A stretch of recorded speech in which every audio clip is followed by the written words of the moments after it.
Hey people, CzarThwomp here, and welcome to episode 12 of Skyrim. Last time, we killed the Emperor, we got a boatload of money, we bought a house in Solitude, and we discovered a weird glitch that basically forced me to have to reset. I fell into a weird hole, and then I couldn't get out of the hole.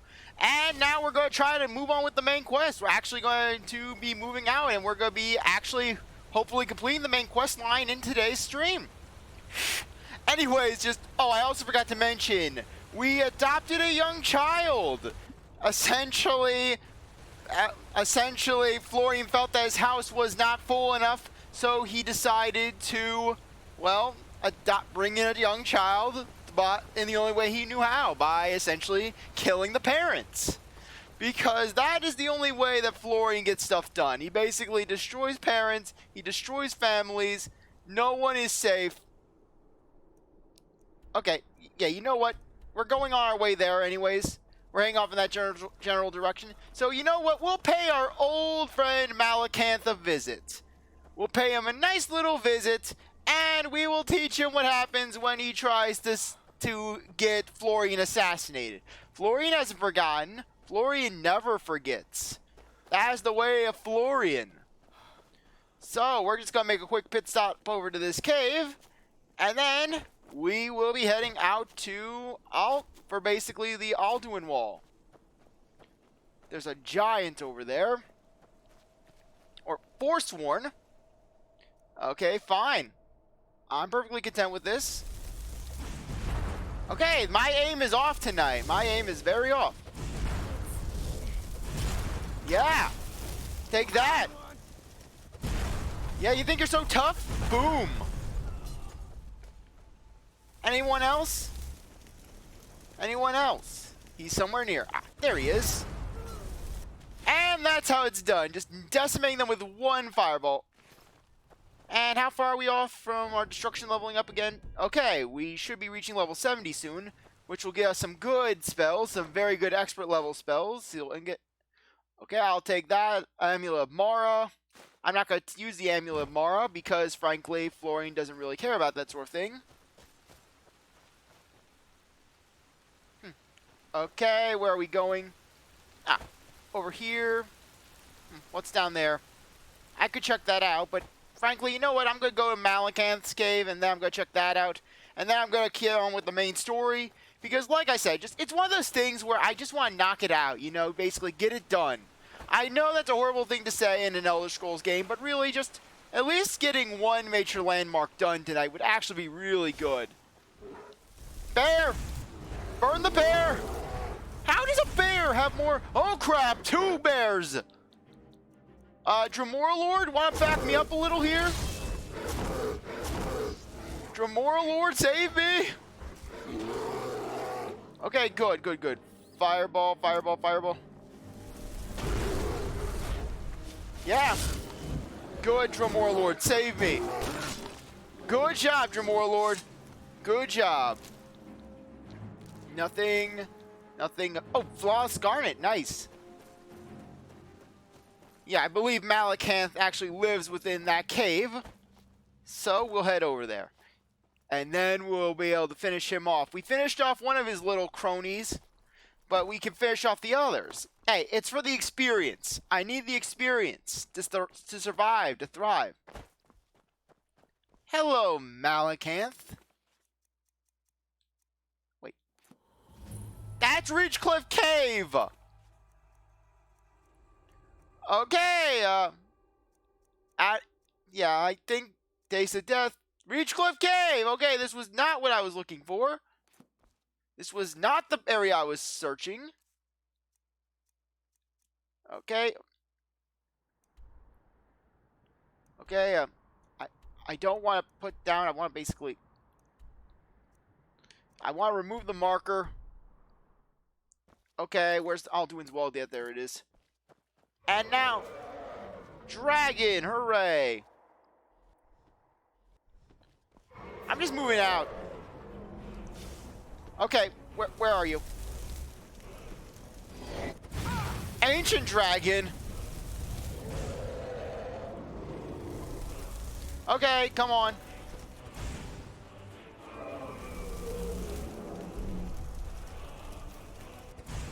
Yeah. Take that. And some more of this. Okay, you know what? It would probably be wise for me just to move out.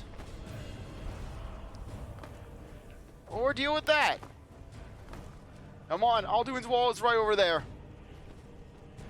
Creep down, creep down, creep down. Creep down.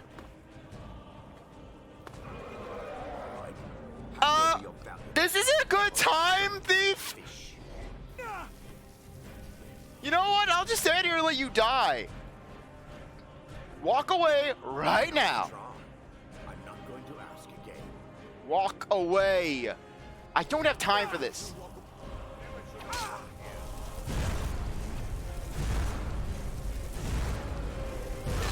Ah. Okay, this guy's apparently meaning business, funnily enough. Okay, where's my Dwemer? Where's my Dwemer? There he is. Summon the sword. There we are, level 97. Whoa. Okay, that is not good. That is not very good. Defeat him! Defeat him, Dwemer! Okay, what's that dragon doing? Okay, fireball, fireball, fireball.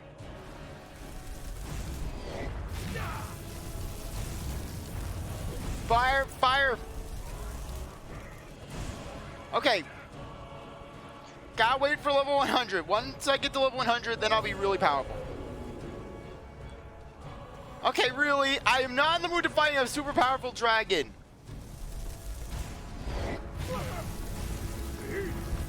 Okay, heal, heal, heal, heal, heal. Where's my fast heal? Where's my fast heal? Fast heal, fast healing. There we are, good. Heal me up. Heal. Ah, come on, no. Get me up the platform, get me up the platform. There we are, good. Okay. This dragon just won't leave me alone. Up. Whoa. Nice try, but no dice.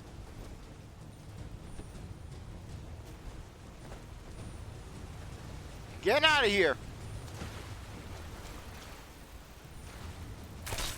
Mudcrab soul captured up.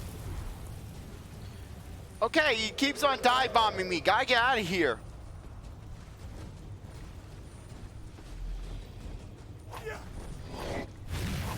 Okay, Storm Atronach, save me. Fight him off, Storm Atronach. Yeah, good job, Stormy. Fight him off, Stormy. Fight him off. Fight him. Destroy him.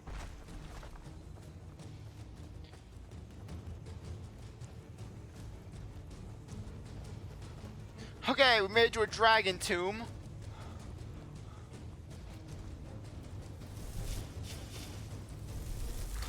Okay. Fire at him, come on. Nice, nice, nice.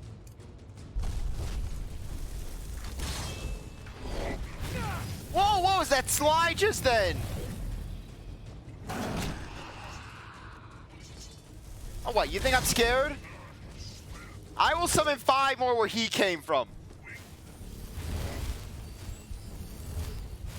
Yeah, just help me level up my healing. Come on.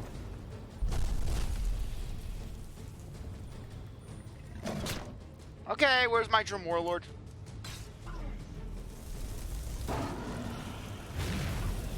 Good, resist, resist.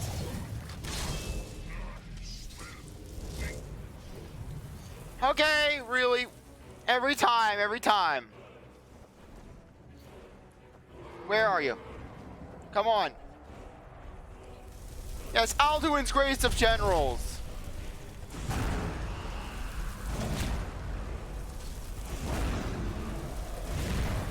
Yeah, we can take him. Come on. Okay, good. Did some excellent damage to him. There we go. Good, good, good. Where's my fire? Where's my fire? I need fire. Okay, what's my destruction looking like? Good, good. Level 68.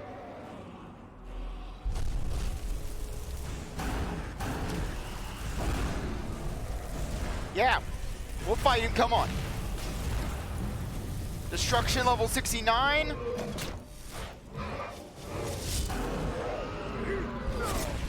Come on. Resist, slash.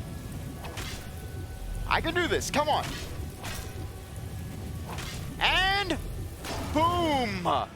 He is dead. Yeah.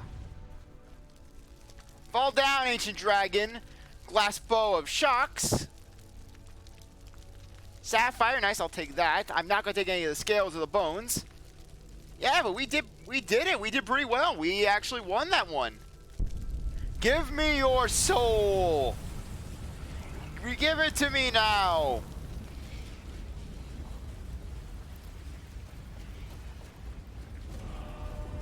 Huh, good. Let's get move on, shall we?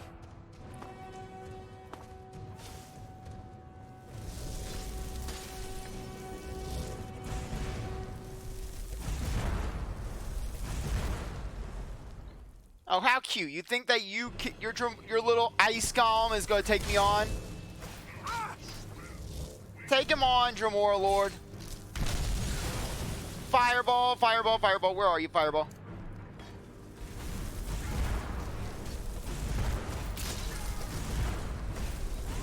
Yeah, this is nice.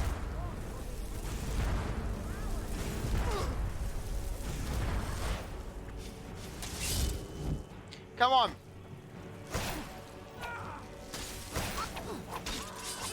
Yeah, boom. Take you out. You have nothing. Let's see what your chest has. Whoa. Okay, these guys are putting up a lot of fight. They're putting up a lot of resistance. Okay, I am not going to... I will need Dremora Lord out for this one.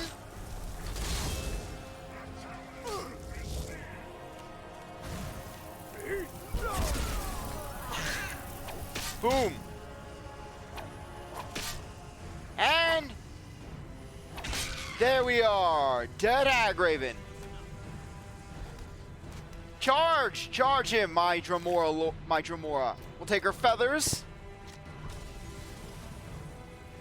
Charge forth. What the heck? Delphine is fighting off these guys. And Esbern is coming in with some reinforcements. Fireball. Delphine's essentials. Don't worry, she won't die.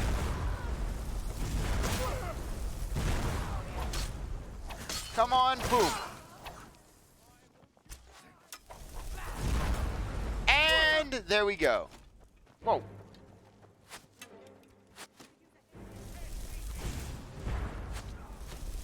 Any more? Really? You thought you could take me on? You thought you could take me on, Standard Forsworn? You thought you could fight me? You thought you could fight Florian? Florian takes on people like you in his sleep. Florian could destroy you. He destroyed a dragon just now.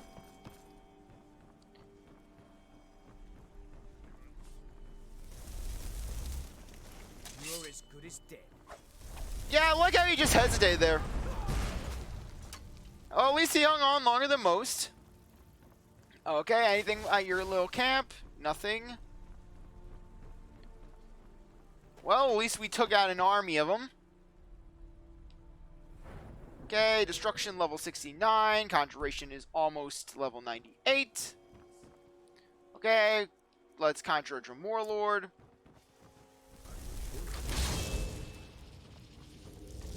I just want to conjure him just to see if I can actually get something out of it. Karth Spire discovered. Let's head inside. We'll make our way over to Alduin's wall. And then from there, we can actually make some good progress on the story mode. To be honest, I actually haven't made it past story mode, past Alduin's Wall.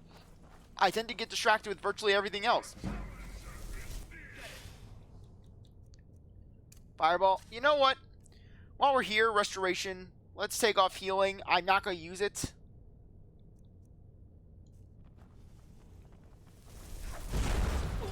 There we go. Flames? Seriously? There. Come on down. Thank you. Okay, gold. Okay, come on, my Dwemer Lord servant. We shall head forth and... Ooh, vigorous healing. Nice. Take that, take that. Always take the healing items. That's my philosophy. Blacksmith's Filer. That could be... That's worth something. Void Salt's definitely taking that one. Frost Salt, I'll take that just in case. Is that piece of less... A Rock Warbler egg. Just 56, that. Leather boots. Okay, anything? No lanterns? Let's charge.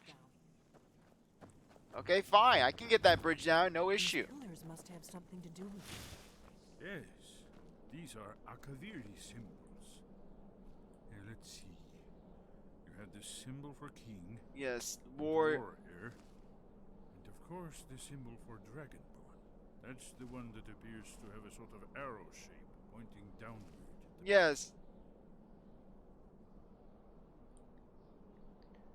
Okay. Yes, that's it. The symbol on the pillar on the left. Okay. Whatever you did. Wow. Let's see what those Well, that was easy. Just had to turn them all to Dragonborn.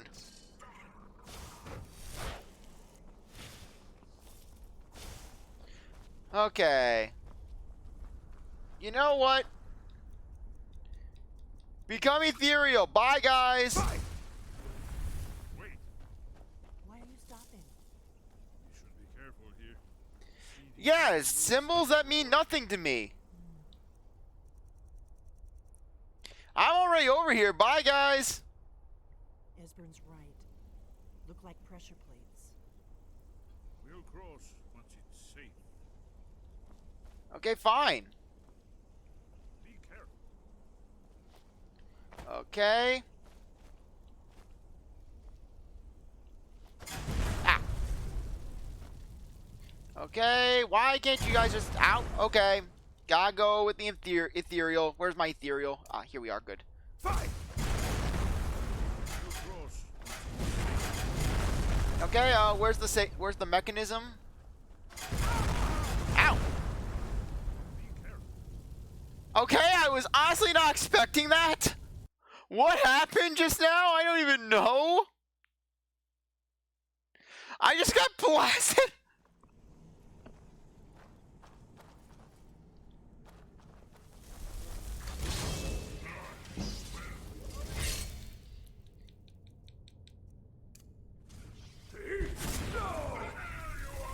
Boom. I cannot bet. Okay, where are you?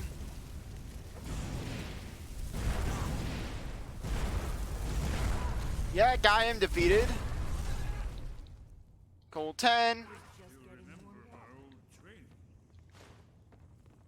Yes, yes, remember the training. And I am now going to have to deal with other stuff. Like basically having to disable healing again. Did not think I would have to do that again. Okay, healing, restoration, healing. Where is it? Yeah, just... No, I don't want to disable that. I want to disable that. Good. Okay. Come on. Let's get going.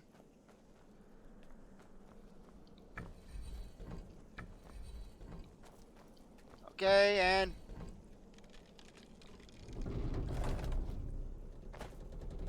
Boom. There we go. Looks promising. Okay, this time I'm actually going to save in front of the thing. I will save right here. I will put on my ethereal spell. Fight!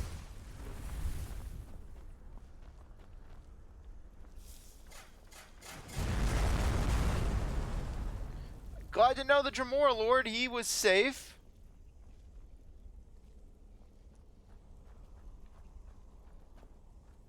Okay, Wait. Why are you stopping? We should be careful here. See these symbols on the floor? Esbern's right. Look like pressure plates. Saint. aha! Fight! Be careful. Okay, is it safe for you guys yet? Okay, I pulled the chain, I believe.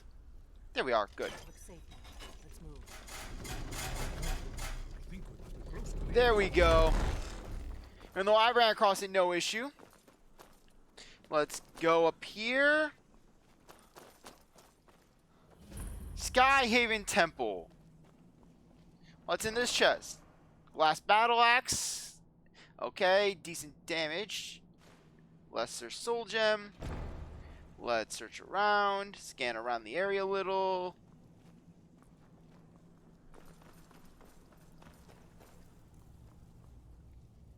Okay, there's a floor panel. Okay, you guys want to move any faster? I mean, it's not like we're trying to save the world or anything. Just so Florian can take it over. Here's the blood seal, another of the lost Akaviri arts. No doubt triggered by, well, Don't worry, Esbern, we'll finish you off and you can fuel it. your blood, Dragonborn. Aw, darn it. Look here. You see how the ancient blades revered Regan Cyrodiil? Glad to know we have a mini knife. It's coming to life. Opened up the secret door. Let's head inside. Let's go in. Skyhaven Temple. Away! Yes, very gloomy, very dark, and very dank. Glad to know they had chairs. They had chairs with no backrest. I mean, really, how are you supposed to rest your head in these things?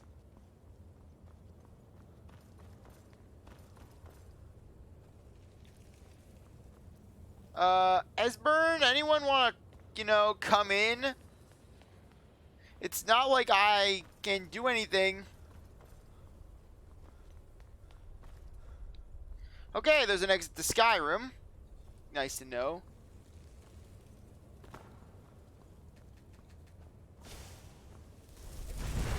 Okay, anyone want to come in? Anyone? Anyone whatsoever? I mean, it's not like I'm waiting. Dragon's Bane. Let's see what this is. Blade of Woe, Dragon Bane. 30 points of extra damage to Dragon. 10 points of shock damage to others. Decent price. I can always sell this on a market. Mace Etiquette. Nice, extra one-handed. Not enough to push me over the edge. Blades armor. Take that. Heavy armor. I could always... Yeah, it's weaker than our armor. Plus, it doesn't have any good enchantments.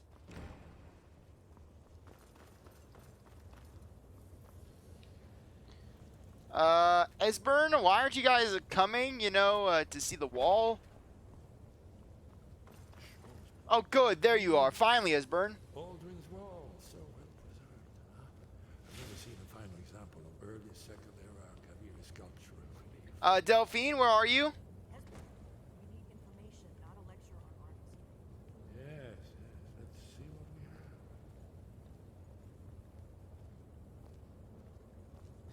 have. Okay, you want to move any faster, Esbern?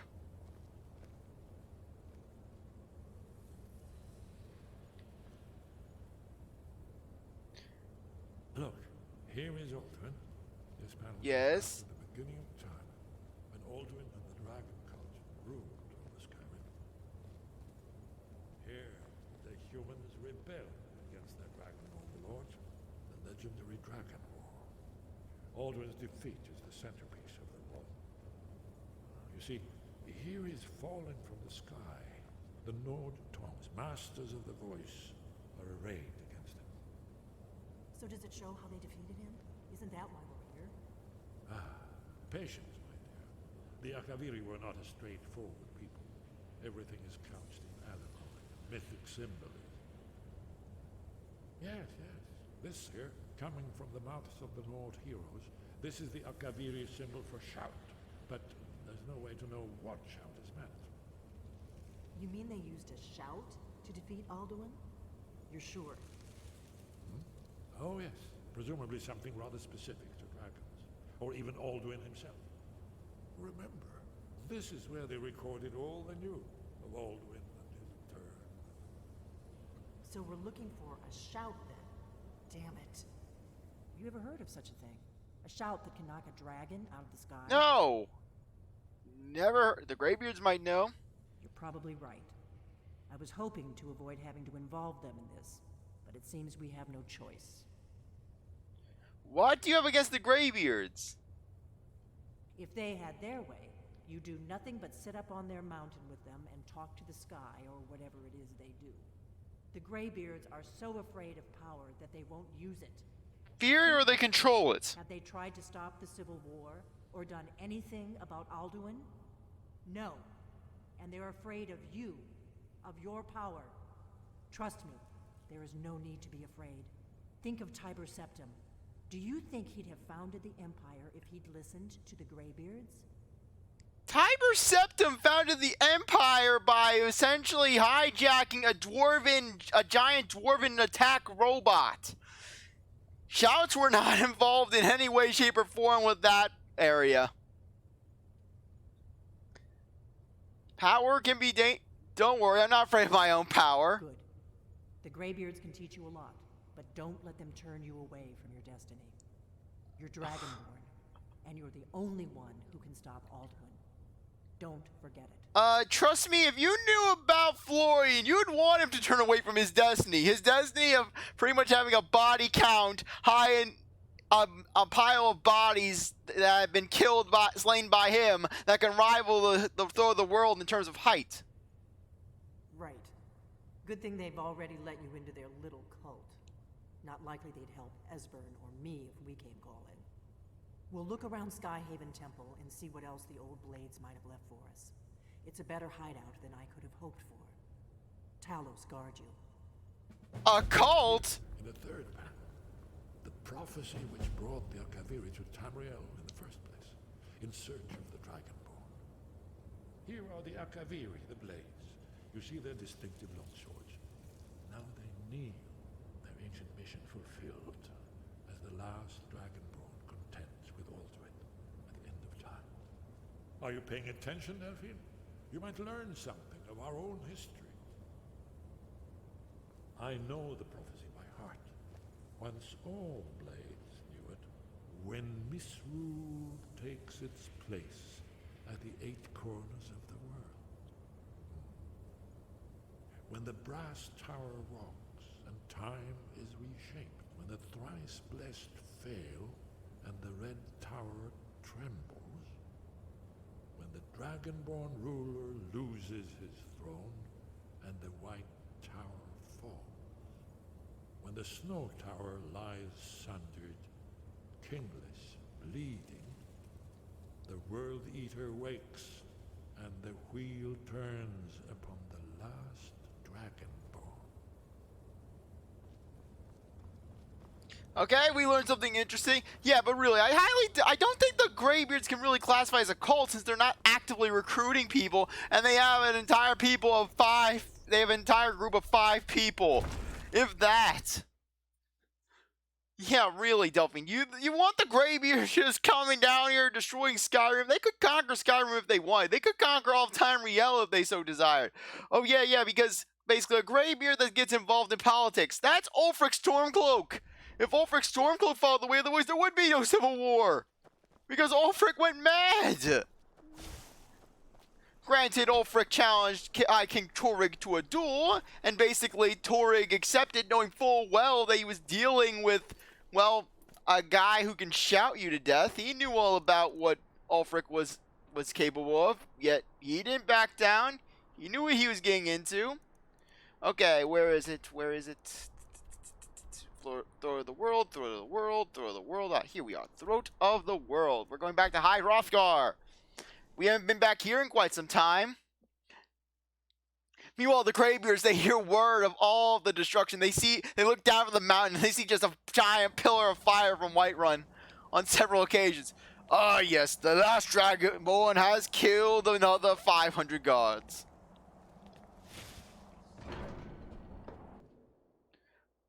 Okay, let's head inside. Let's talk to some people.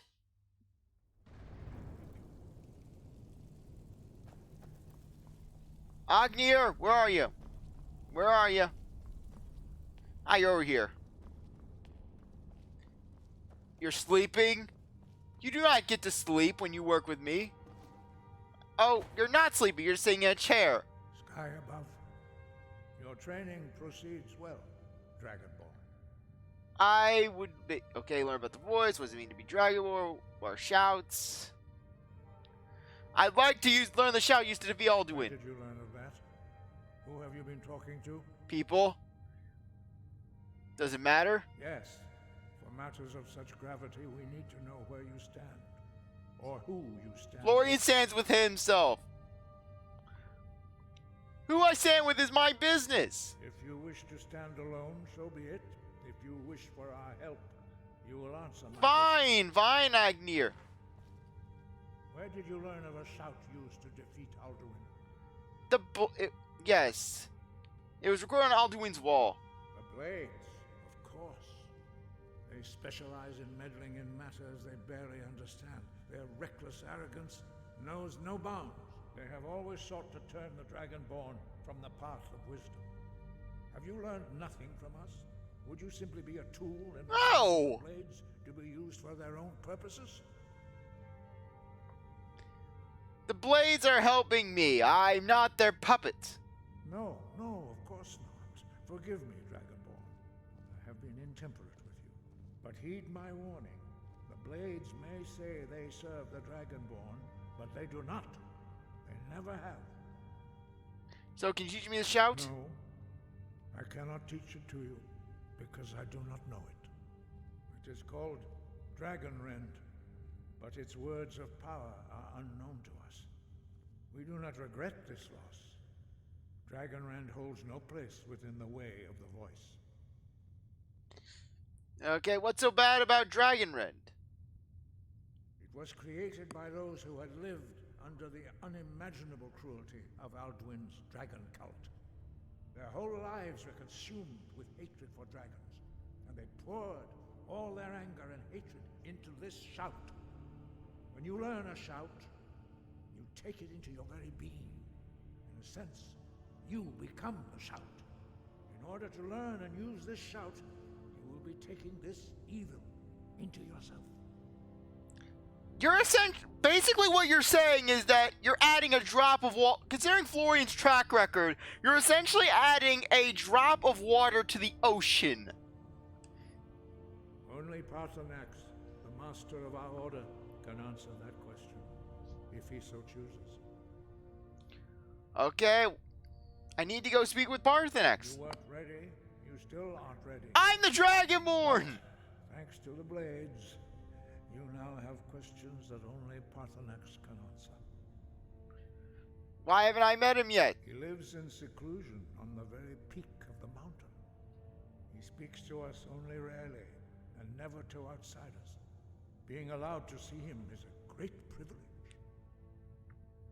How do I get to the mountaintop? Only those whose voice is strong can find the path. We will teach you a shout to open the way to Paarthurnax. Okay, fine. Teach me the shout. Teach me the shout. As you walk very slowly. No. It's not like Florian has things that he wants to do. Ah, yes. Hey, Comey. Nice to see you again. How have you been doing? Doing well? Anyways, we are trying to defeat Alduin. We need to learn a shout known as basically Dragonrend that will knock him out of the sky. But apparently Ognir feels the need to walk very slowly. It's not like we have anything to do. Wolfgar, okay, where are you, Agni? Where are you? Good to hear, good to hear. Okay, really? What is it with Skyrim and these guys always wanting to move slowly? Come on! I want to learn the shout. Florian has stuff to do. Crimes to commit. Really? You're taking the long way around. I love how passive-aggressive Ognir is being. Hey, no problem. With Skyrim, it's one of those games that I'm very on and off with as well. Basically, just there are times where I'll play it consistently for several days, but then all of a sudden I just put it down. Heck, I haven't even completed the main story on my own. This playthrough that I'm doing right now is actually going to be the first time I'm going to be completing the main story, because typically what happens when I play Skyrim, I get distracted with all of the side content, and then just by the time I'm done with a bunch of the side content, I just lose interest, and then all of a sudden I'm not playing for about 3 or so months, and then I decide to start all over again. The path to Paarthurnax lies through this gate. I will show you how to open the way. Okay, and we can't climb the mountain apparently. Well, in that case, this will be a first for both of us. Okay, we will learn the clear shout. Come on, I want to learn. Okay, so we're going to have to see them slowly put down 3 words. Give me the words. Okay, sky, clear skies. I do know what this one is. I know that this shout is only useful for that one wall of wind. Are they going to give me the soul power? Are they going to give me something to deal with this? Okay, got another one we have to learn? Okay, some are clear. Thank you, my understanding of clear skies. This is your final gift from us, Dragonborn. Use it well. Yes, I'll use it for this one area of the game and then never touch it again.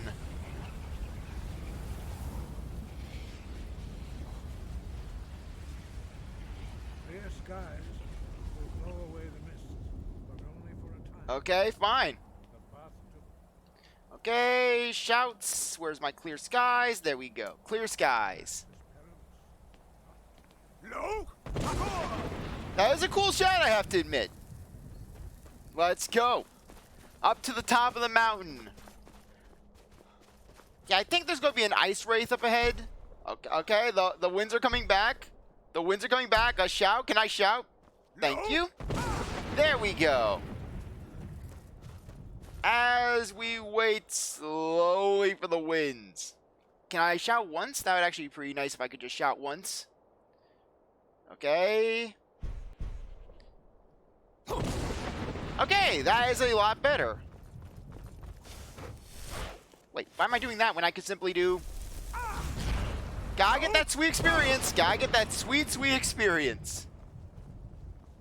I know, just that's the thing with Elder Scrolls games, where basically you get so distracted by the world that you get sucked into, and then you forget about the main quest. Heck, in my playthrough in my Oblivion files, I actually haven't even gotten to the first Oblivion gate, funnily enough, because I get distracted by all the side content. Yeah, we're basically, I know how the games are, I know the general plots, but just, I never really get around to doing it myself. It's just, once I do the Dark Brotherhood, and the Thieves Quest, the Thieves Guild, the Mages Guild, all of that stuff, basically, by the time I'm done with that, I'm like, okay, I got my fill. No. Especially if I'm throwing enchanting into the mix. Come on. There we are. Yeah, I hear that. Heck, sometimes I even forget Skyrim has a Civil War quest line because just the Civil War just doesn't feel all that present. You see a lot of people mentioning it, but all you really see are just, oh, some people gossiping about it, or people being divided about it, or just some Stormcloaks or some Nords saying Skyrim belongs to the Nords. Whoa. Okay, Ice Wraith. Boom. Boom.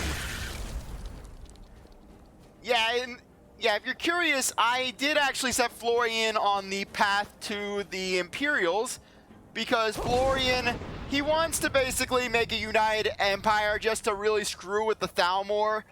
Because essentially, I created a little backstory for Florian in that he was an ex-Thalmor agent. Elliswin tried to assassinate him to basically eliminate him as a source of competition. But he survived. He faked his death. He set up a new life. He changed his name to Florian. And then he found himself back in Skyrim doing a mercenary job. And, well, the story progressed. Suffice to say, Florian did not forget about his old Thalmor ways, considering his body count. Okay, Wall of Wind. No, do not blow me away, Wind. I just want to get through. Yeah, I decided to create this little backstory for Florian, so that way just give him some character, give him some depth, give him some motivations. Okay, we are now at the throat of the world where we shall meet the Mario Dragon. Okay, let's talk to the Okay, where's... there you are, Mario Dragon. Greetings, Wunderneek. I am Paarthurnax. Some personal space would be nice, Paarthurnax. Who are you? What brings you to my Strunmach, my mountain? Okay. I think you already know who Florian is. I'm pretty sure that you have seen Skyrim's Most Wanted. Yes, Vaza. You speak true, Dovahkiin. Forgive me. It has been long since I held Tinvak with a stranger. I gave in to the temptation to prolong our speech. I know, just personal space would be very nice, Paarthurnax. Can you teach me the Dragonrend shout? I need to learn it. Drem. Patience. There are formalities which must be observed at the first meeting of two of the Dove. Well, sorry if Florian is not so... By long tradition, the Elder speaks first. I thought the tradition was the Elder tries to blast Florian. Thum, feel it in your bones. Match it if you are Dovahkiin. Okay, I know for a fact that basically Paarthurnax will give us a first level of the flame spell. If not for Tinvak. Okay, flame spell time. Come on, Florian needs to be able to breathe on people and burn them. Understand fire as the Dove do. Which, that's kind of funny considering that a good chunk of the dragons I've been fighting, actually a grand bulk of them, have been ice dragons.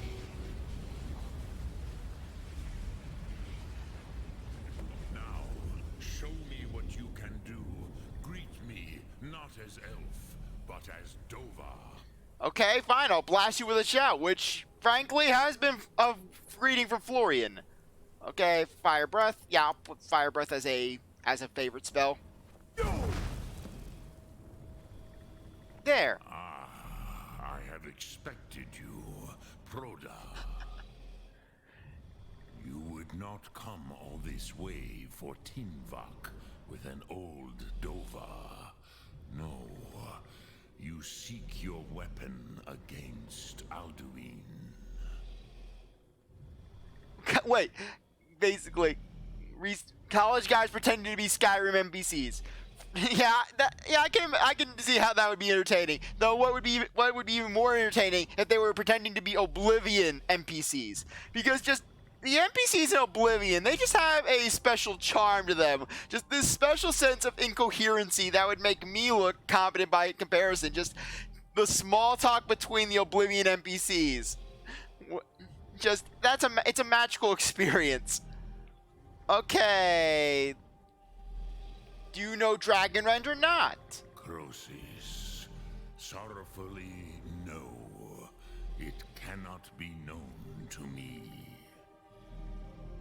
Your kind, Jor, Mortals created it as a weapon against the Dove, the dragons. Our Hadrime, our minds, cannot even comprehend its concepts. Yeah, if you like Skyrim, then you'll like Oblivion probably. With Oblivion though, it has more of an old-timey RPG sort of thing. Essentially, think of it like Skyrim, but mixed with Dungeons and Dragons, where you have more skills. For example, your jumping is actually tied to the acrobatic skill. Your running is tied to the athletic skill, where basically you level these up. You can actually make it where you can jump really high or you can run really fast. In addition, basically, unlike Skyrim, where your level ups basically happen when you level up any skill, in Oblivion you have it where your skills level up by you leveling up major skills. Basically, you select 5 skills at the start of the game. These are skills that you will have a higher starting level in, but when you level them up, you level your character up. However, the downside to this is that if you actually select skills that you heavily rely on, like let's say I'm an orc warrior. So, you have made your way Thank you Paarthurnax for interrupting me. Easy task for a jaw, mortal, even for one of Dova Source, dragon blood. What would you ask? Okay, I'll continue the discussion because apparently Paarthurnax doesn't want to. No, I want to talk to you, Paarthurnax. Proda. You would not. Yes, I know Mario Dragon. Teamwork with an old Dova. I know Mario Nax. You seek your weapon against Alduin. Okay, yes, I want. Do you know it? Our Hadrime. Can I learn it? All in good time. First, a question for you. Why do you want to learn this Thum? To defeat Alduin. Though at this point, defeating you would be a tempting possibility. I like this world. I don't want it to end. Prusa, as good a reason as any. There are many who feel as you do, although not all. Some would say that all things must end, so that the next can come to pass. Perhaps this world is simply the egg of the next Kalpa, Lean Vokeen. Would you stop the next world from being born? If the next world is born, Florian is not around. Florian didn't come. The next world will have to take care of itself. Florian's not around to decimate its life. A fair answer. Rofus, maybe you only balance the forces that work to quicken the end of this world. Even we who ride the currents of time cannot see past time's end. Wulsetid los trahodis. Those who try to hasten the end may delay it. Those who work to delay the end may bring it closer. But you have indulged my weakness for speech long enough. Crosis, now I will answer your Thank you! I swear, put Mario Nax in a room with Master Do you Oogway. know why I live here at the peak of the Monaven? What you name throat of the world? I don't know, to be dramatic? Dragons like mountains, right?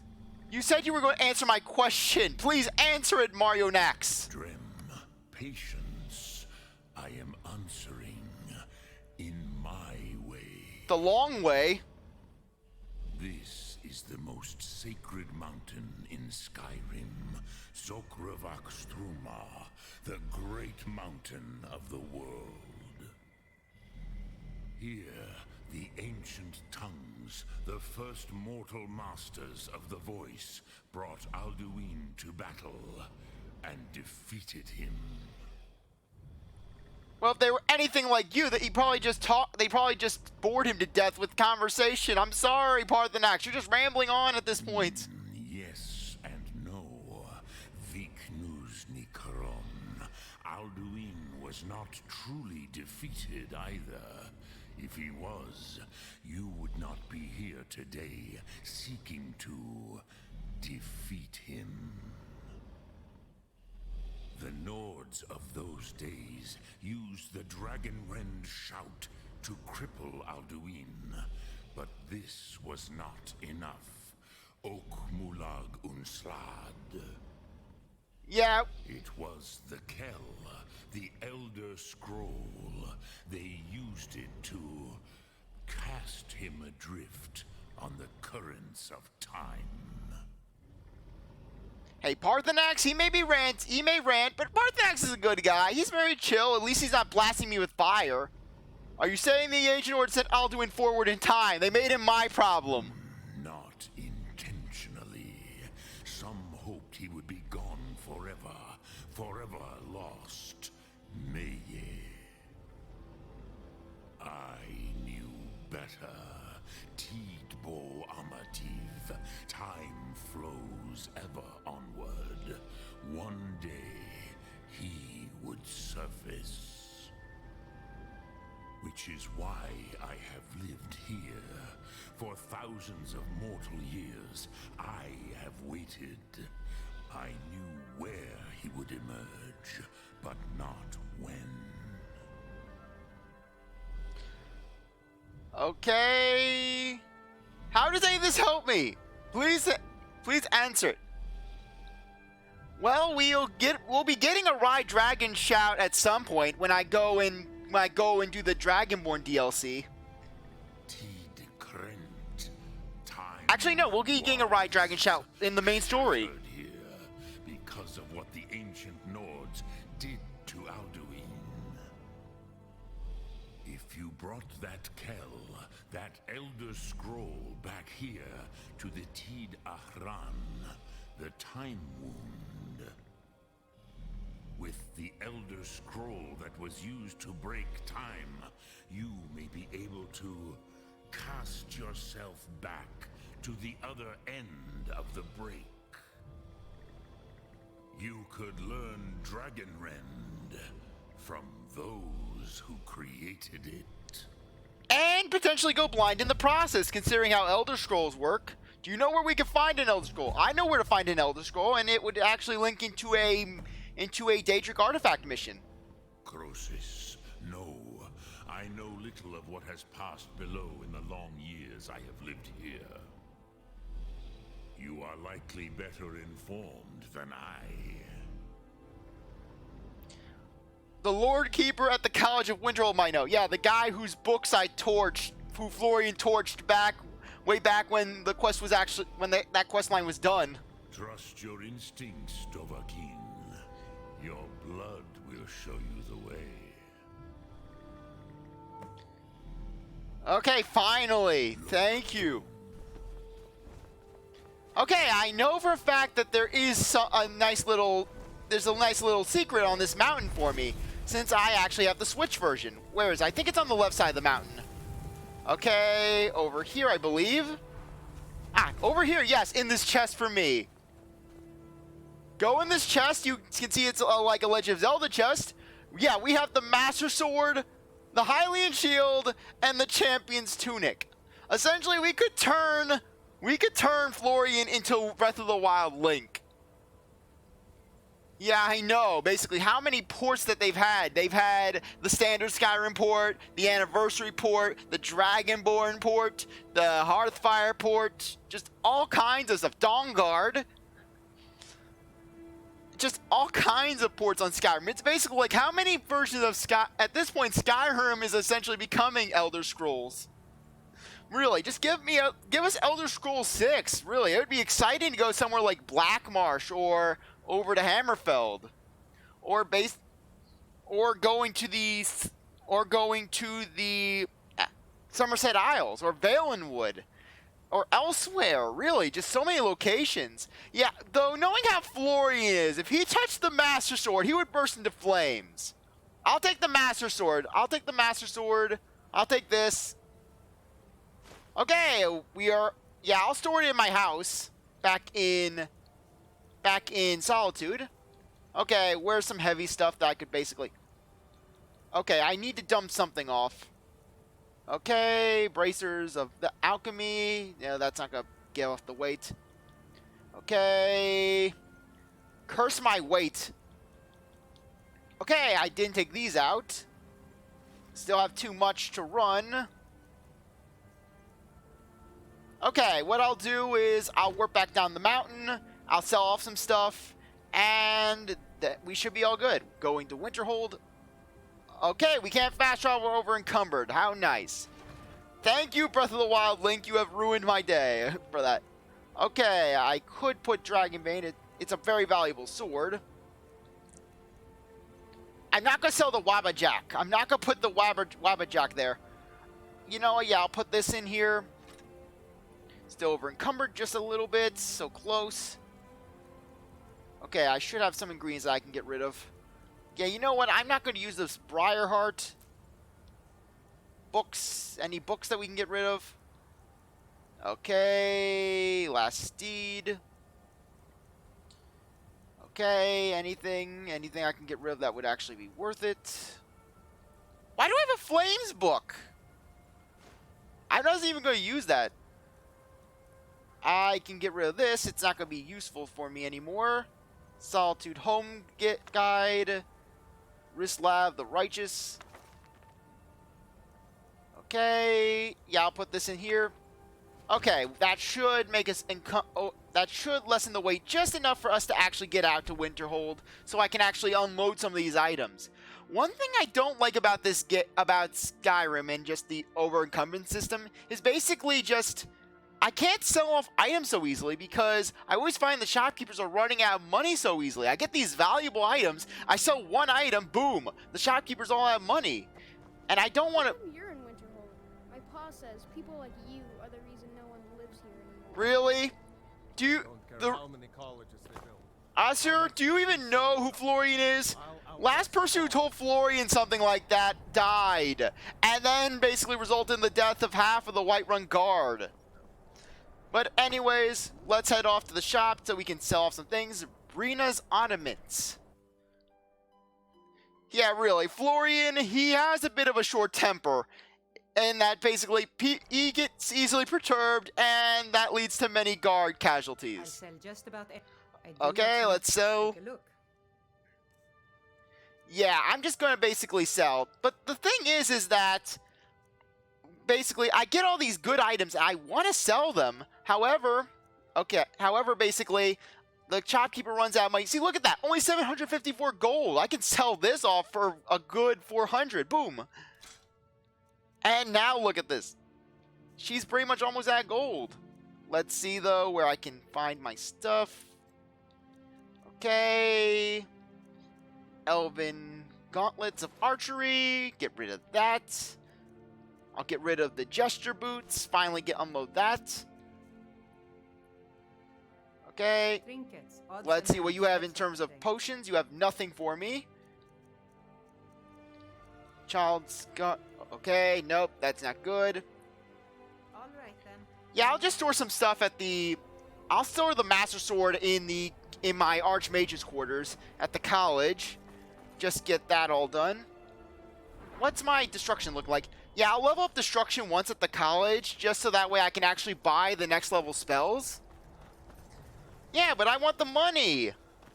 I mean, really, Florian can't rock... How can Florian just rock the world if he's not loaded with money?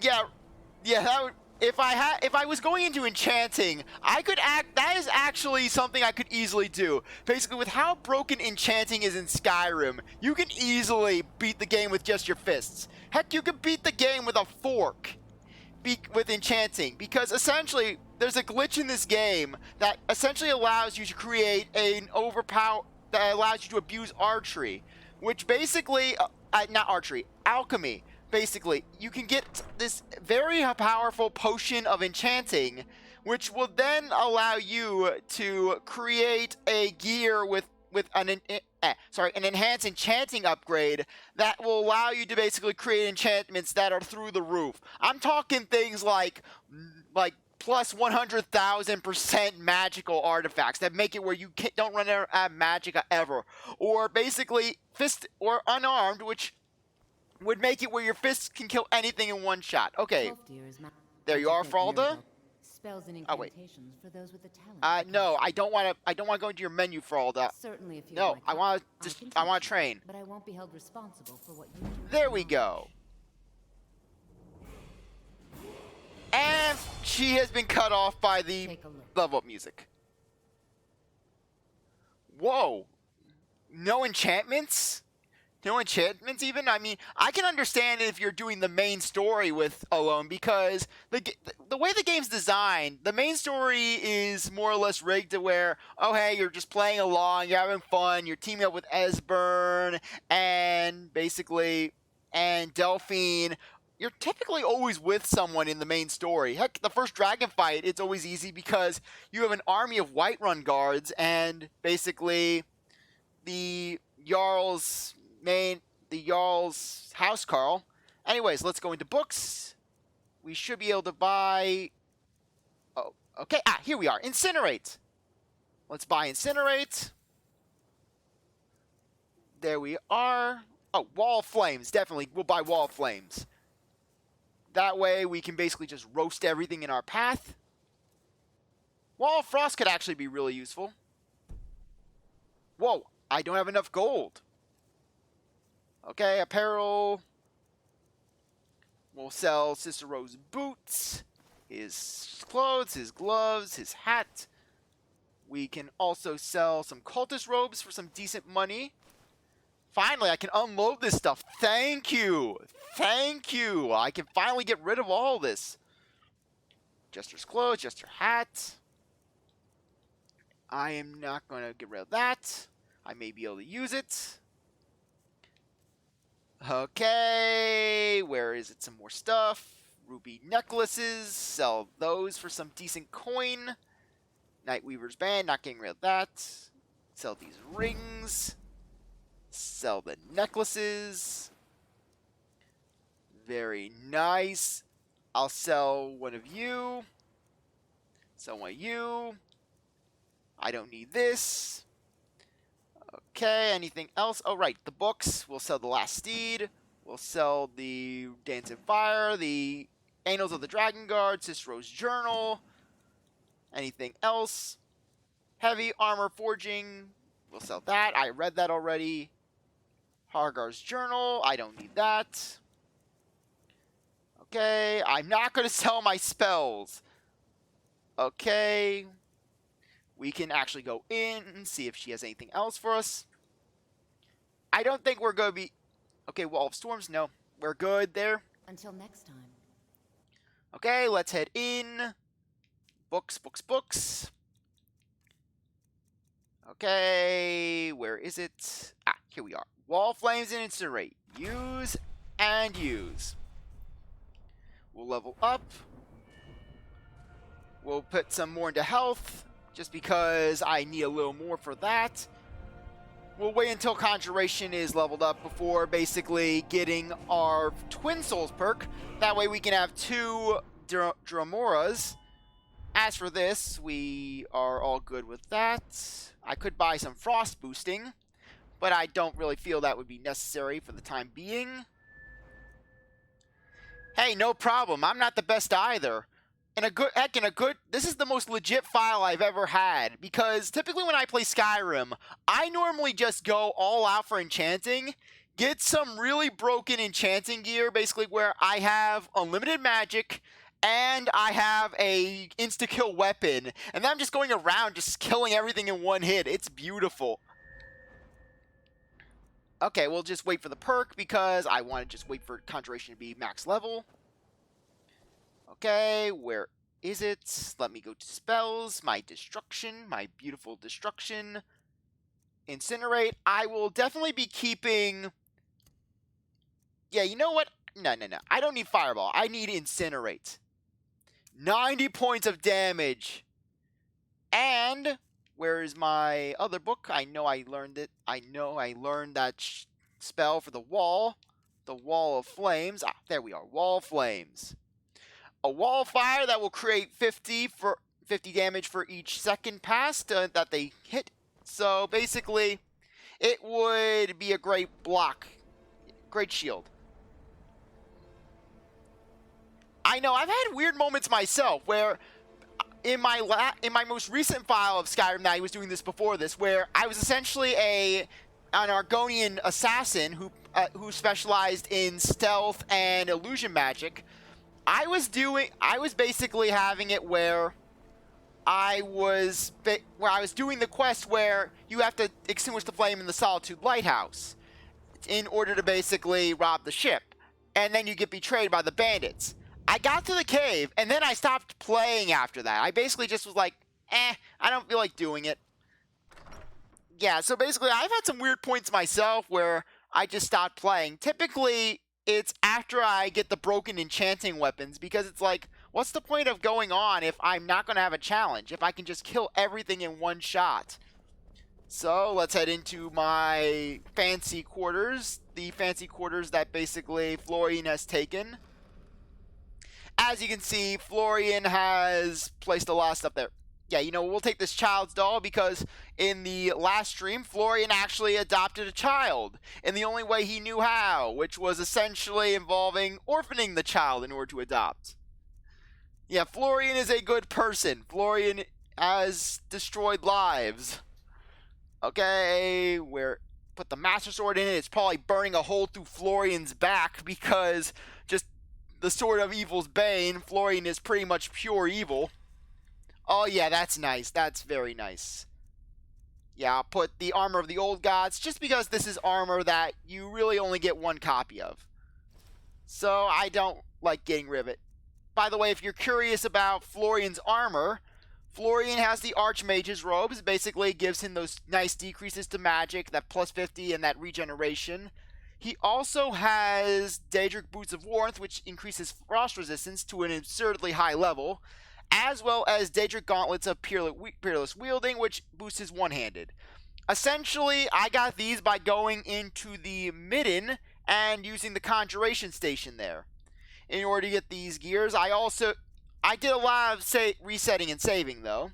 Put these in.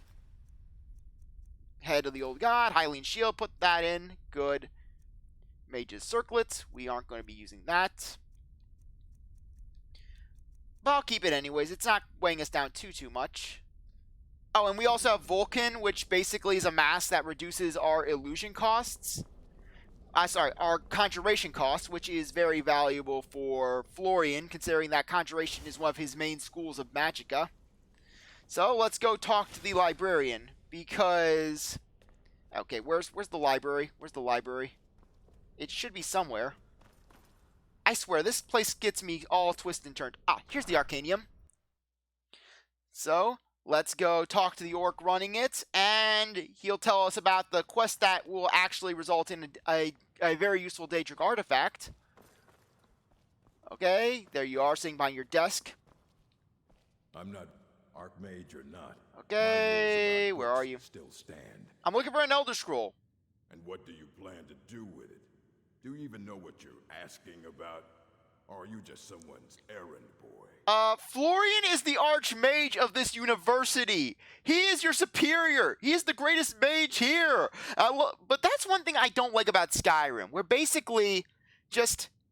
You don't feel this sense of... Where unlike in Oblivion, where when you actually achieve a high rank in a certain faction, you get treated with respect. Like, you become the champion of the Fighters Guild. You become the leader of the Fighters Guild.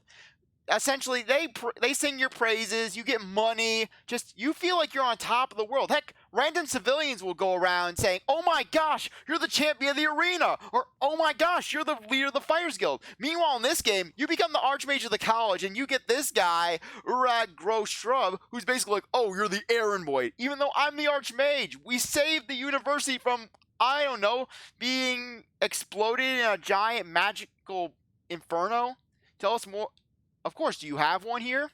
You think that even if I did have one here, I would let you see it? It would be kept under the highest security. The greatest thief in the world wouldn't be able to lay a finger on it. I mean, after all, Nazim, he does give the Jarl very important advice. Plus, his farm grows the greatest of all produce.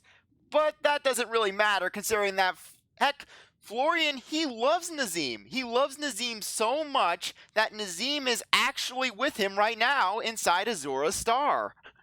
Yeah, basically, Florian, he heard that Cloud District comments. Florian, he took it personally. Florian waited until he got Azura's Star. He went back to Whiterun. He then killed Nazim, trapped his soul inside the Black Star, and is still carrying it around with him to this day, essentially making Nazim sort of an unofficial party member. And you know what the real funny part is? Considering that Florian doesn't like surrendering all that much to guards, it has actually resulted in Florian receiving a bounty of 20,000 septums in Whiterun at one point. Though Florian did serve jail time, just Next time. Thank you. And what do you plan to do with it? Do you even know what you think? Yes, tell us. It would be kept under the highest security. The greatest thief. I need to find one. Lay a finger on it. I don't know who told you that, but I'll do what I can. What we do have are plenty of books. I'll bring everything we have on them, but it's not much. So don't get your hopes up. It's mostly lies, leavened with rumor and conjecture. Until next time. Okay, you got the books. Frankly, I know where the quest is. Frankly, I don't need this. Here you go. Try not to spill anything on them. Ruminations of the Elder Scrolls. Ah, yes, we got the quest. Ask Uruk about the insane book. All this knowledge might have Okay. been lost were it not for you. Ruminations book is incomprehensible. That's the work of Septimus Cygnus. He's the world's master of the nature of Elder Scrolls, but, well, he's been gone for a long while. Too long.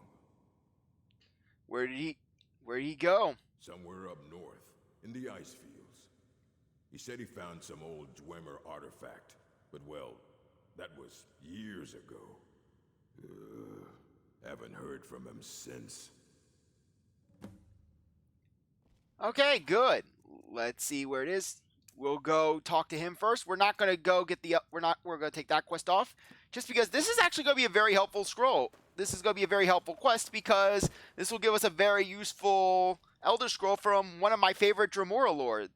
Daedric princes. Hermea Mora. Yeah, basically when it comes to Daedric princes, I would say that Shira Gorath is my personal favorite because basically Shira Gorath, he's a lot of fun, and plus with Shira Gorath, he is one of the wittier Daedric princes, where he's a troll essentially, where basically he just has a lot of fun doing what he does. But I also like Hermea Mora, just because Hermea Mora, he has a pretty cool design, he has a pretty cool realm of Oblivion, and basically he's the Daedric Lord of Knowledge, which I can he's the Daedric Prince of Knowledge, which I can respect, you know? Because I'm the kind of guy where I like to learn, you know? I like to learn about things that interest me and just try to broaden my pool of knowledge. And just with Hermea Mora, it's essentially that. Though the only downside with Hermea Mora for me personally is just his voice. I'm not hashing on it or anything. It's just, it sounds moist to say the least. Where basically it's like he's trying to cough up a booger. Okay, where is it? Where's my slow time? I like my slow time. Yeah, but I also like the Shivering Isles, which when I get around to doing Oblivion one of these days, it'll be cool to go to the Shivering Isles because it's a place where you get a really good fantasy vibe from it. Essentially, just if you think fantasy, you essentially get the Shivering Isles, where basically it's like you're going into Wonderland. A Wonderland where it's ruled by a guy who loves his cheese. And let's test out our new spell. Kill these Horkers. And unfortunately enough, we are going to have to wait for... Okay, let's see how much destruction. Okay, destruction's gonna be leveling up pretty fast since we actually have a very good damaging spell. So, let's do this. No, I am actually playing this on the Switch. Basically, one reason why I like to play on the Switch is because if I were to play Skyrim on a PC, it would most likely call on one of my laptops. It would be massive lag for me. However, Oblivion does not suffer that sort of issue, just because it's a lot tamer on the hardware. Yeah, since I'm playing this on the Switch, that's why I actually have the Master Sword. I had the Master Sword and the Hylian Shield and the Breath of the Wild armor available. I could also technically use amiibos to basically get some extra gear, but frankly, I don't like doing that sort of thing because I like to keep things as vanilla as I can. Sure, I'm playing Special Edition where I have a bunch of DLC stuff at my disposal, but for the most part, if it's sort of a vanilla thing, then basically I'm not afraid to get in. There's our guy down there. When the top level was built, no more could be placed. It was and is the maximal apex. Yes, we heard about Elder Scrolls. Elder Scrolls, indeed. The namesake of the series. The Empire. They absconded with them. Or so they think. The ones they saw. The ones they thought they saw. I know of one. Forgotten. Sequestered. But I cannot go to it. Not poor Septimus. For I have arisen beyond its grasp. So, where is the scroll? Here. Well, here as in this plane. Mundus. Tamriel. Nearby. Relatively speaking. On the cosmological scale, well, it's all nearby. I swear, what is it with me and running into the philosophical waxing characters? First Paarthurnax and now this guy? Don't make me hurt you. Don't make Florian hurt you. Just tell him where the scroll is. Oh, a brutish one. Septimus has no fear of you. But as one block raises another, perhaps ourselves could help us each. What do you want? You see this masterwork of the Dwemer, deep inside their greatest knowings. Septimus is clever among men, but he is but an idiot child compared to the dullest of the Dwemer. Lucky then they left behind their own way of reading the Elder Scrolls. In the depths of Black Reach, one yet lies. Have you heard of Black Reach? Cast upon where Dwemer city slept, the yearning spire hidden learnings kept. So, where is it? Under deep, below the dark, the hidden keep, Tower Mzark. Oftand, the point of puncture, of first entry of the tapping. Delve to its limits, and Black Reach lies just beyond. But not all can enter there. Only Septimus knows the hidden key to loose the lock, to jump beneath the deathly rock. Okay, so how do we get in? But the tapping sounds like something that you'd hear from the Argonians. Two shapes, one edged, one round. The round one for tuning. Dwemer music is soft and subtle, and needed to open their cleverest gates. The edged lexicon for inscribing. To us, a hunk of metal. To the Dwemer, a full library of knowings, but empty. Find Mzark and its sky dome. The machinations there will read the scroll and lay the lore upon the cube. Trust Septimus. He knows you can know. Yes, trust a sketchy mage in some ice cave who speaks in the third person. Okay, this actually ties it. We can actually knock 2 quests out in one. We can get a Daedric artifact, and we can basically get an Elder Scroll. So it's a win-win for us. Anyways, Out of curiosity, when you play an Elder Scrolls game like Skyrim, how do you tend to play it as? Do you favor magic? Any schools of magic? Do you favor more of a traditional weapon approach? If so, do you like using single-handed weapons or dual-handed? Because for me, I personally tend to be more of a battle mage character. I love using magic in the Elder Scrolls series just because of all the possibilities you have with it. You can, with magic at your disposal in an Elder Scrolls game, you can basically just launch fireballs. You can launch ice. Yeah, I hear that. Sometimes I feel like doing a traditional playthrough myself. One of my favorites is essentially doing an orc berserker, where I take an orc and I use a warhammer, and I essentially just go mad, just whacking enemies upside the head with a giant hammer. Though in my most recent Oblivion playthrough, I actually was playing as more of a paladin character, where basically he's a courageous knight who basically goes around helping people. He wields armor that basically is of the Knights of Talos, and though he does use a bit of restoration magic. Ooh, bunny! Bye, bunny! Cool. Like I said, for me, I tend to prefer more slow, heavy-hitting weapons. Though I have been using a sword with Florian. Florian has an ethereal sword that he sometimes pulls out when he's not using fire magic. So out of curiosity, do you have a preferred race in the Elder Scrolls series? As you can probably tell from my personal experiences, I like playing as Altmer because of just that Magicka pool. Yes, well, at least he leveled up Magicka. That bunny's life served a purpose in the grand scheme of things. I mean, if Florian didn't finish that bunny off, then basically that bunny would have just despawned. Well, we have something bigger than bunnies. Ah, good thing I have a sword.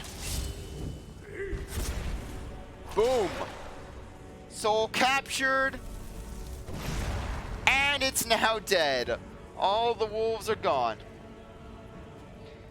Yeah, like I said, just when I play a fantasy game, I prefer to go for the more exotic races, the more fantasy-oriented races, because, I mean, I'm a human in real life. I mean, if I want to see humans, I can look in the mirror and I can basically, well, or I can go out and talk to people. But when I'm in Skyrim or I'm in Cyrodiil, I can be whoever I want. I can be an orc, I can be a high elf, I can be a Dwemer. So basically, like I said, I just love the sense of imagination that these games can give. And what the? Bohethian cultist. Okay, this guy is apparently asking for a Daedra. Oh, right. He's a high elf. He's a Dwemer, so he's resistant to fire. Conjure that Dremor Lord. Come on, Dremor Lord, help me out. Good. Whoa. Ah, boom. Okay, that was a close one. Well, he is a cult. He worships Boethia. He worships Boethia, who essentially, Boethia's belief as a Daedric prince is essentially, if you can kill, kill. Yeah, we'll basically get this one up. Essentially. Here we go. It should be right here in this book. Okay. Let me look. Essentially, I'll skip to the end of this book and just read a quote. Okay, finally, she came to me, eyes aglow with anger, tongue wet with hate, and said, "Of all my believers, but two remain. Tell me, second to last, with what shall you prove your existence?" Without hesitation, I drew forth my blade and buried it in the chest of the other, who stood beside me, and without fear I replied, "Ask him whose blood now sprouts from my blade if I exist." She smiled, and the gates of oblivion opened between her teeth, and she said, "Tell me, now last of my followers, where do you remain where the others do not?" I retrieved my blade and offered it up, saying, "I am alive because that one is dead. I exist because I have the will to do so, and I shall remain as long as there are signs of my handiwork, such as the blood dripping from this blade." Essentially, yeah. when it comes to Boethiah's followers, their philosophy is just, if you can kill, kill, that is pretty much what you can do. I mean, Boethia, she is not like... She's not like Sheogorath, who just wants to have some fun, or Hermea Mora, who mainly sticks to himself. Or Sanguine. Sanguine, he can be a pretty fun Daedric prince himself. I mean, he likes to party, but to be honest, I was not anticipating that cultist to actually ambush me. At least not here. So, let's go up this hill. Yeah, though oddly enough, I haven't actually gotten Sanguine's quest yet. Which is kind of sad, considering that Sanguine's quest is one of my favorites in this game. Given how it's essentially like the movie Hangover, where basically you get blackout drunk and then you just realize you did a bunch of horrible, horrible, horrible stuff. Okay, where's my incinerate? There we go. Darn it, run out of magic. I have been playing a few other games lately. Yesterday I've been playing Monster Hunter Rise, and I have also played Mario & Luigi Partners in Time. I have also and I'm preparing to do a playthrough of Crash 2 tomorrow. Or at least get started on a playthrough of Crash 2. Because I like the Crash Bandicoot series, it holds a very special place in my heart. And, okay, no, Dremorlord. You? So, out of curiosity, what games have you been playing lately? Okay, that is one dead troll. That is a very, very dead troll. Okay, the city should be here. Though it's going to be a relatively long city because essentially just it goes down and down and down. Yeah, I can see where that is. Though personally I find Crash 2 to be a lot easier than to be a bit easier than Crash 3 and especially Crash 4. Just Crash 4 it's about time. It's one of those games where it really will test your patience. Heck, after playing Crash 4 and just seeing what it had to offer, just Crash 2 will feel like a nice walk in the park. Though I would have to say that Crash 1 is actually my all-time favorite Crash game. Not my all-time favorite Crash game. It's my favorite of the original trilogy of Crash games. I actually like Crash Twinsanity more than... I actually prefer Crash Twinsanity as my preferred Crash of choice. Because just, I like the overall feel of the game. The only thing I don't like, though, is just how rushed it feels. Because basically, just Crash... no! Okay! Was not anticipating that to happen! Guardians of the Galaxy and Demon Slayer Hinokami Chronicles. Yeah, with Crash 4, it was one of those games where I'm going to be warped all the way back, aren't I? What? Oh, right, I forgot to save. Oh, great. Now I have to talk to Septimus, probably. Please tell me I don't have to talk to Septimus again. Okay, good. I don't have to talk to Septimus again. I just have to go all the way back up to the ruins. Okay, note to self. Always remember to save, because you can jump and you can die while talking about Crash Bandicoot games. This is what I get for saying anything negative about Crash Twinsanity. Even though one of the first major bosses of the game you can defeat by running in a counterclockwise circle. Okay, thank you, Boethia cultist. No!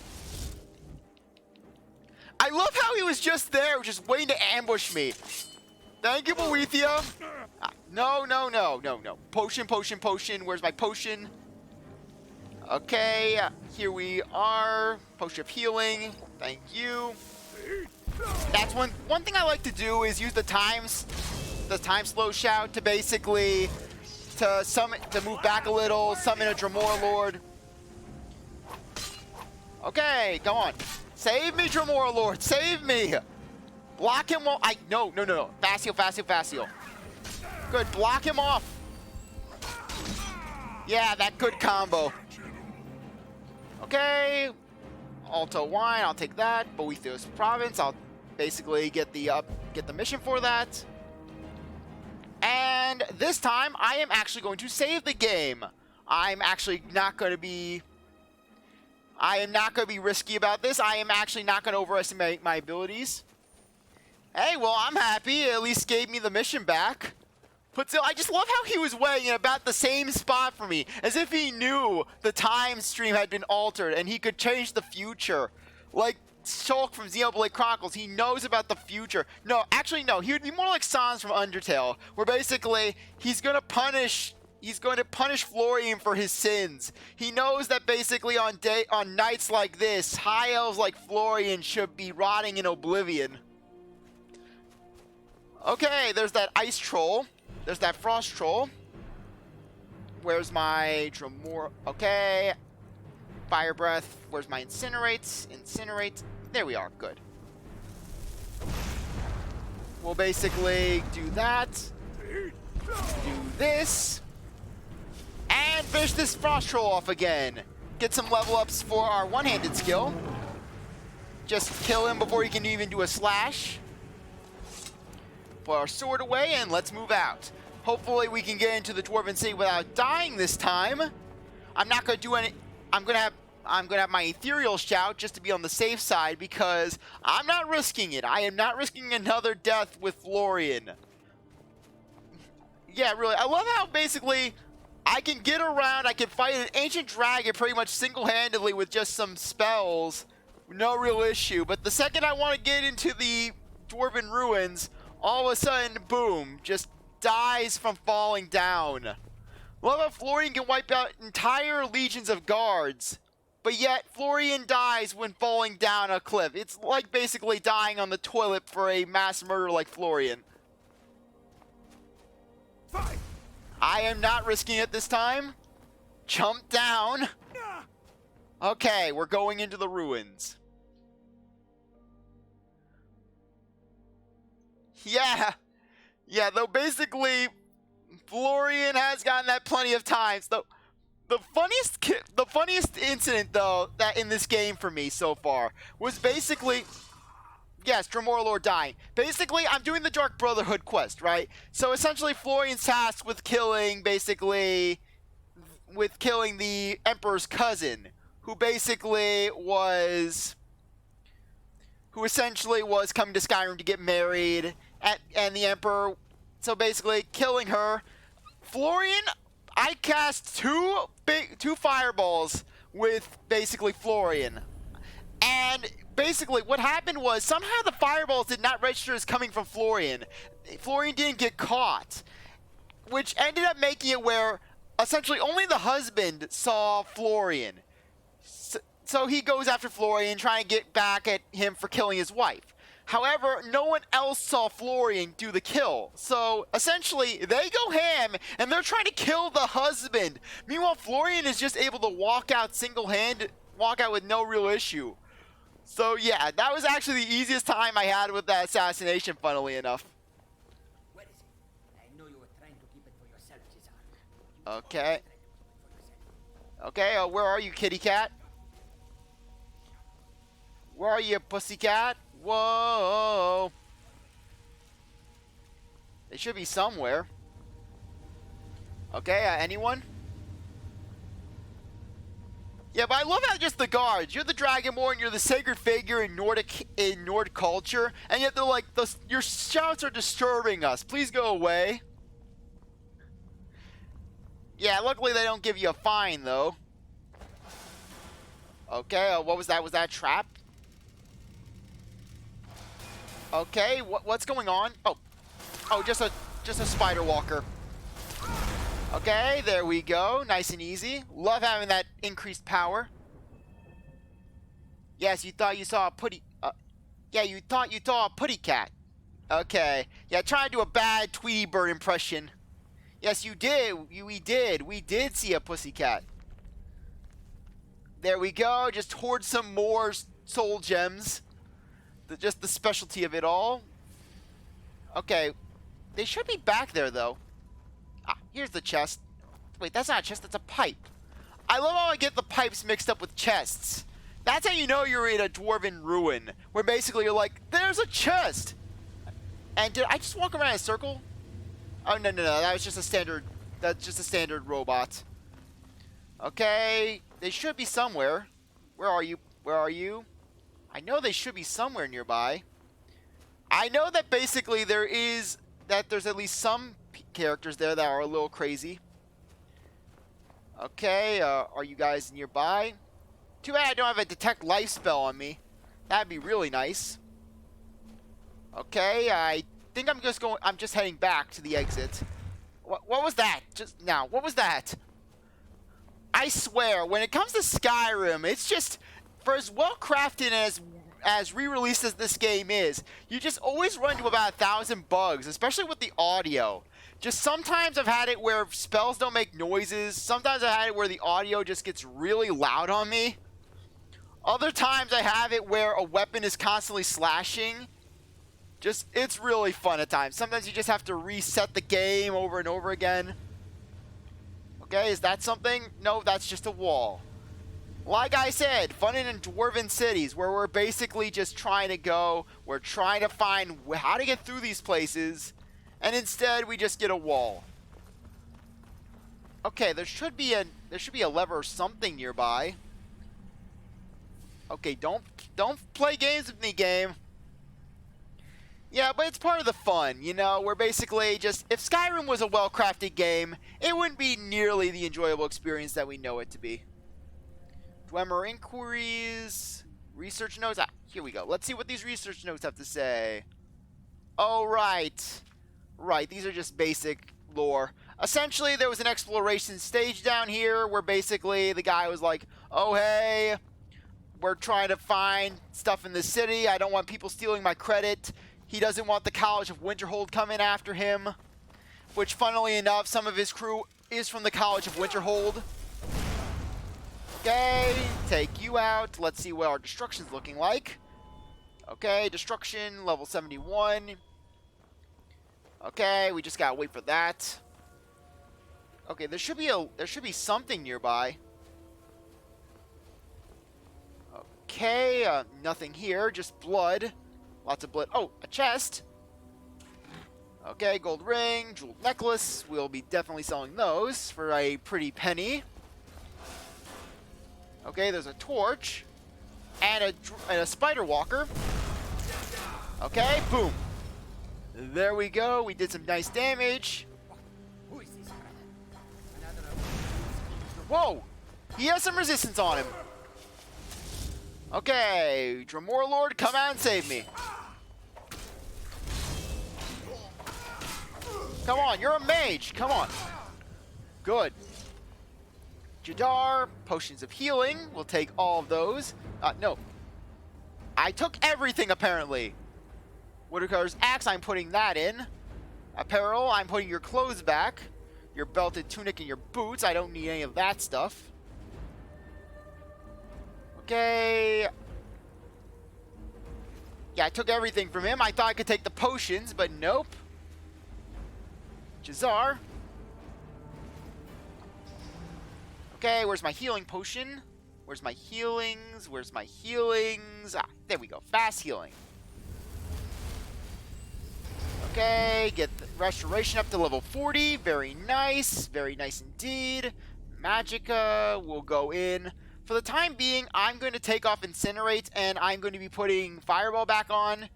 Just because I'll be doing about the same damage, and frankly, it won't leave me in such a vulnerable position. So, let's head in here. Sit in the chair. Dwarven spider. Chair. Struts. Have to hear all that noise. Okay, we're in a deeper part of the city. Ah, fire! Fire! Fire! Fire! No! Oh, wow! Good job, Dwemer Lord. You can move over now. We're perfectly safe. I don't need your protection anymore. Okay, good job, Dwemer Lord. This is one reason why I love having Conjuration as a school of magic. No, I don't need a Dwemer plate. Yeah, Conjuration is one of my favorite schools of Magicka because basically it makes it where you always have a follower with you. And you don't have to worry about basically... Okay. Oh, sorry. almost dropped what his thing was. I have to drop the Dwemer plate. There we are, Dwemer plate. Just put that down. I also like being able to draw swords and the like. Just having a magical weapon that doesn't really have any weight to it, that I can draw in prisons and areas where I can't really have weapons. Thank you. Thank you. Thank you, though I don't know where you would hear it outside my YouTube channel. But still, I'm glad that you're enjoying the streams. Okay, where are you? Where are you? No. Roast him, roast him, roast him. Okay, good. Good, they're all gone. They're all dead. They are all dead. I don't know, maybe it's something like I don't know, maybe it's some past life sort of thing. I'm not sure. Sometimes you just have those feelings about other people, you know, where basically you hear their voice and you're like, oh, hey, it reminds me of someone I already know. Let's open this chest up. Yeah, but nevertheless, I enjoy your presence here. It's good to have some company while we're going to a Dwarven ruin. Okay, another chest. Okay, let's try to open this up. Yeah, Florian was more of a stealthy character. I would have knocked at the Thieves Guild quest already, and I would have gotten basically the skeleton key, which is a really fun item just because it lets you just spam all locks. No lock can stand in your path just because it can't break. Flawless Amethyst, Greater Soul Gem, nice. We can sell all that stuff. And head inside this door. Let's see what's beyond this area. I have gone to this area plenty of times before. I know the secrets of this place. We're not going to get that shield just because it weighs a good chunk and it's not going to sell for too much. The key to Skyrim is just knowing your item to weight ratio, your weight to cost ratio. Where basically if it's a low weight and has a decent price to it, take it. But if it's a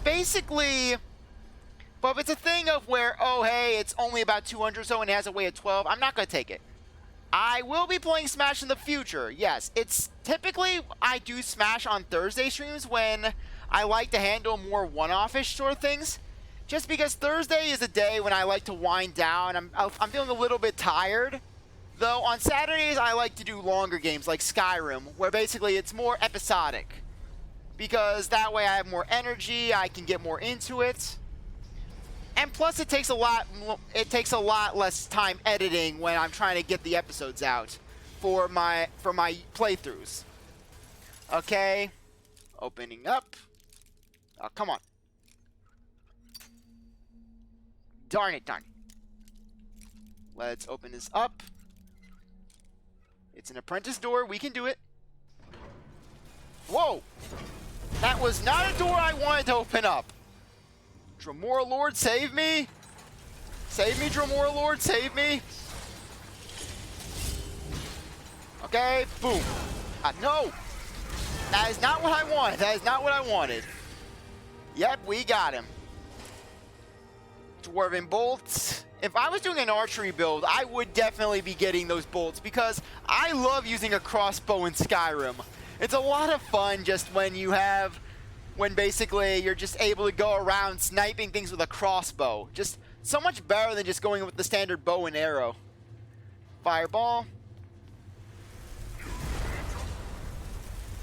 Yeah, just destroy that spider. And we're gonna head out. Okay. We have pistons. We have the pistons. Not Dwarven City unless we have random pistons all over the place. Okay, whoa. Okay, did not see that spider. And boom. There we go. He is gone. The spider is dead. And where does that bring us in terms of destruction? Okay, we're almost level 72. Once you get to level 75, we are definitely increasing. We're definitely getting the perk for expert magic for destruction spells because essentially once we have that, we'll be able to just spam incinerate and just nothing will be able to stand in our way. Just imagine pretty much 100 damage to every enemy that we come across. Granted, Incinerate doesn't have the area effect of Fireball, which is a little sad. Okay, we're in at least a brighter area of this place.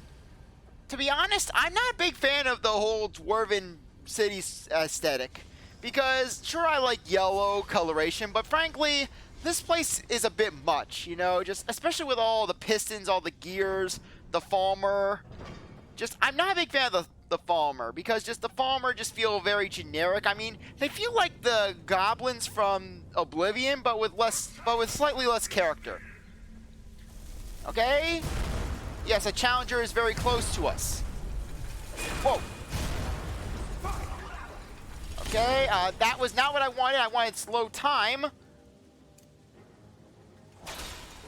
Still, perfectly fine with me. Yes, I agree with you, Dramora. I agree with you. Let's take that Greater Soul Gem. Yeah, though in terms of questing, I am going to cover the DLCs. I'm going to be covering Dawnguard. I am going to be covering Dragonborn. Just, I want to do them, though, later, after we get the main quest knocked out. Just because that way, just, the main quest isn't looming over us. It's sort of like an extra chapter in Florian's book. Plus, I want to try to get Necromage. And no. Okay, where is it? Become ethereal. Found it. Okay, ethereal. Okay, good. Yes, the challenger is here. The challenger is always here. Let's harvest these egg sacs, because these egg sacs, you know what these are? These are money in egg form. Because essentially, Karst eggs can be used to create invisibility potions, which in turn can get you a lot of money, along with Nirnroot. A lot of people say that the Nirnroot, it's irritating because of that wah, wah sound, but to me, that's the sound of money. Because just you can get a lot of money from alchemy, which does make it very valid of skill. Okay, you know what I can do with this? I can cheese it! I can cheese it all! Hello, Mr. Falmer. Okay, apparently I have attracted a lot of attention. Okay, that is one Falmer. No. Well, that Falmer is not coming back. Okay. Okay, I am apparently attracting a lot of attention. Okay, apparently the Falmer are at war. No, you are not. Blast you down. Okay, where's my healing? I need to heal. Fast heal. Yes, we can fight. Yeah, it just reminds me of that Fairly OddParents episode where basically Timmy, he goes back to medieval times. He runs into into basically King Arthur, and King Arthur, he needs his glasses. I can see! I can fight! Tears his shirt off. And then basically King Arthur dies, and Timmy brings it back to life. I can breathe! I can fight!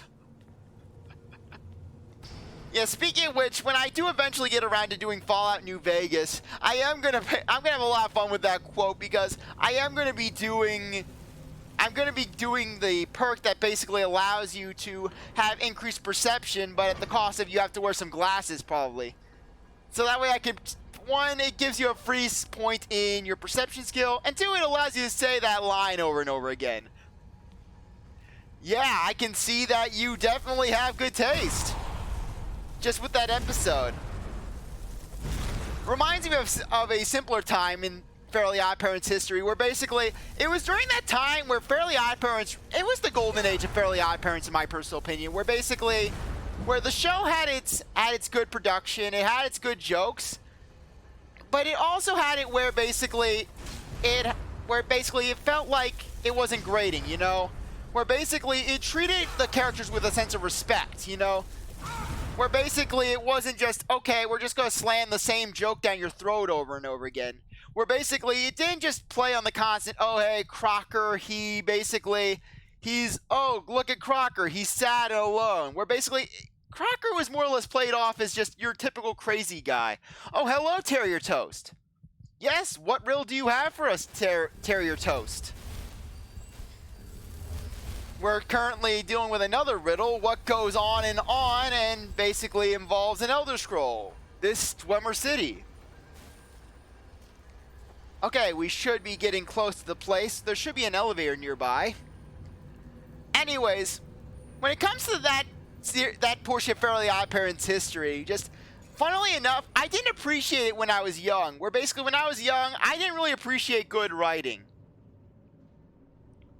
Cast forceful voice onto the sun. Oh yes, that Easter egg you're talking about. Yeah, I'll definitely be showing that Easter egg off once we get into Blackreach itself. But first we have to destroy those Falmer.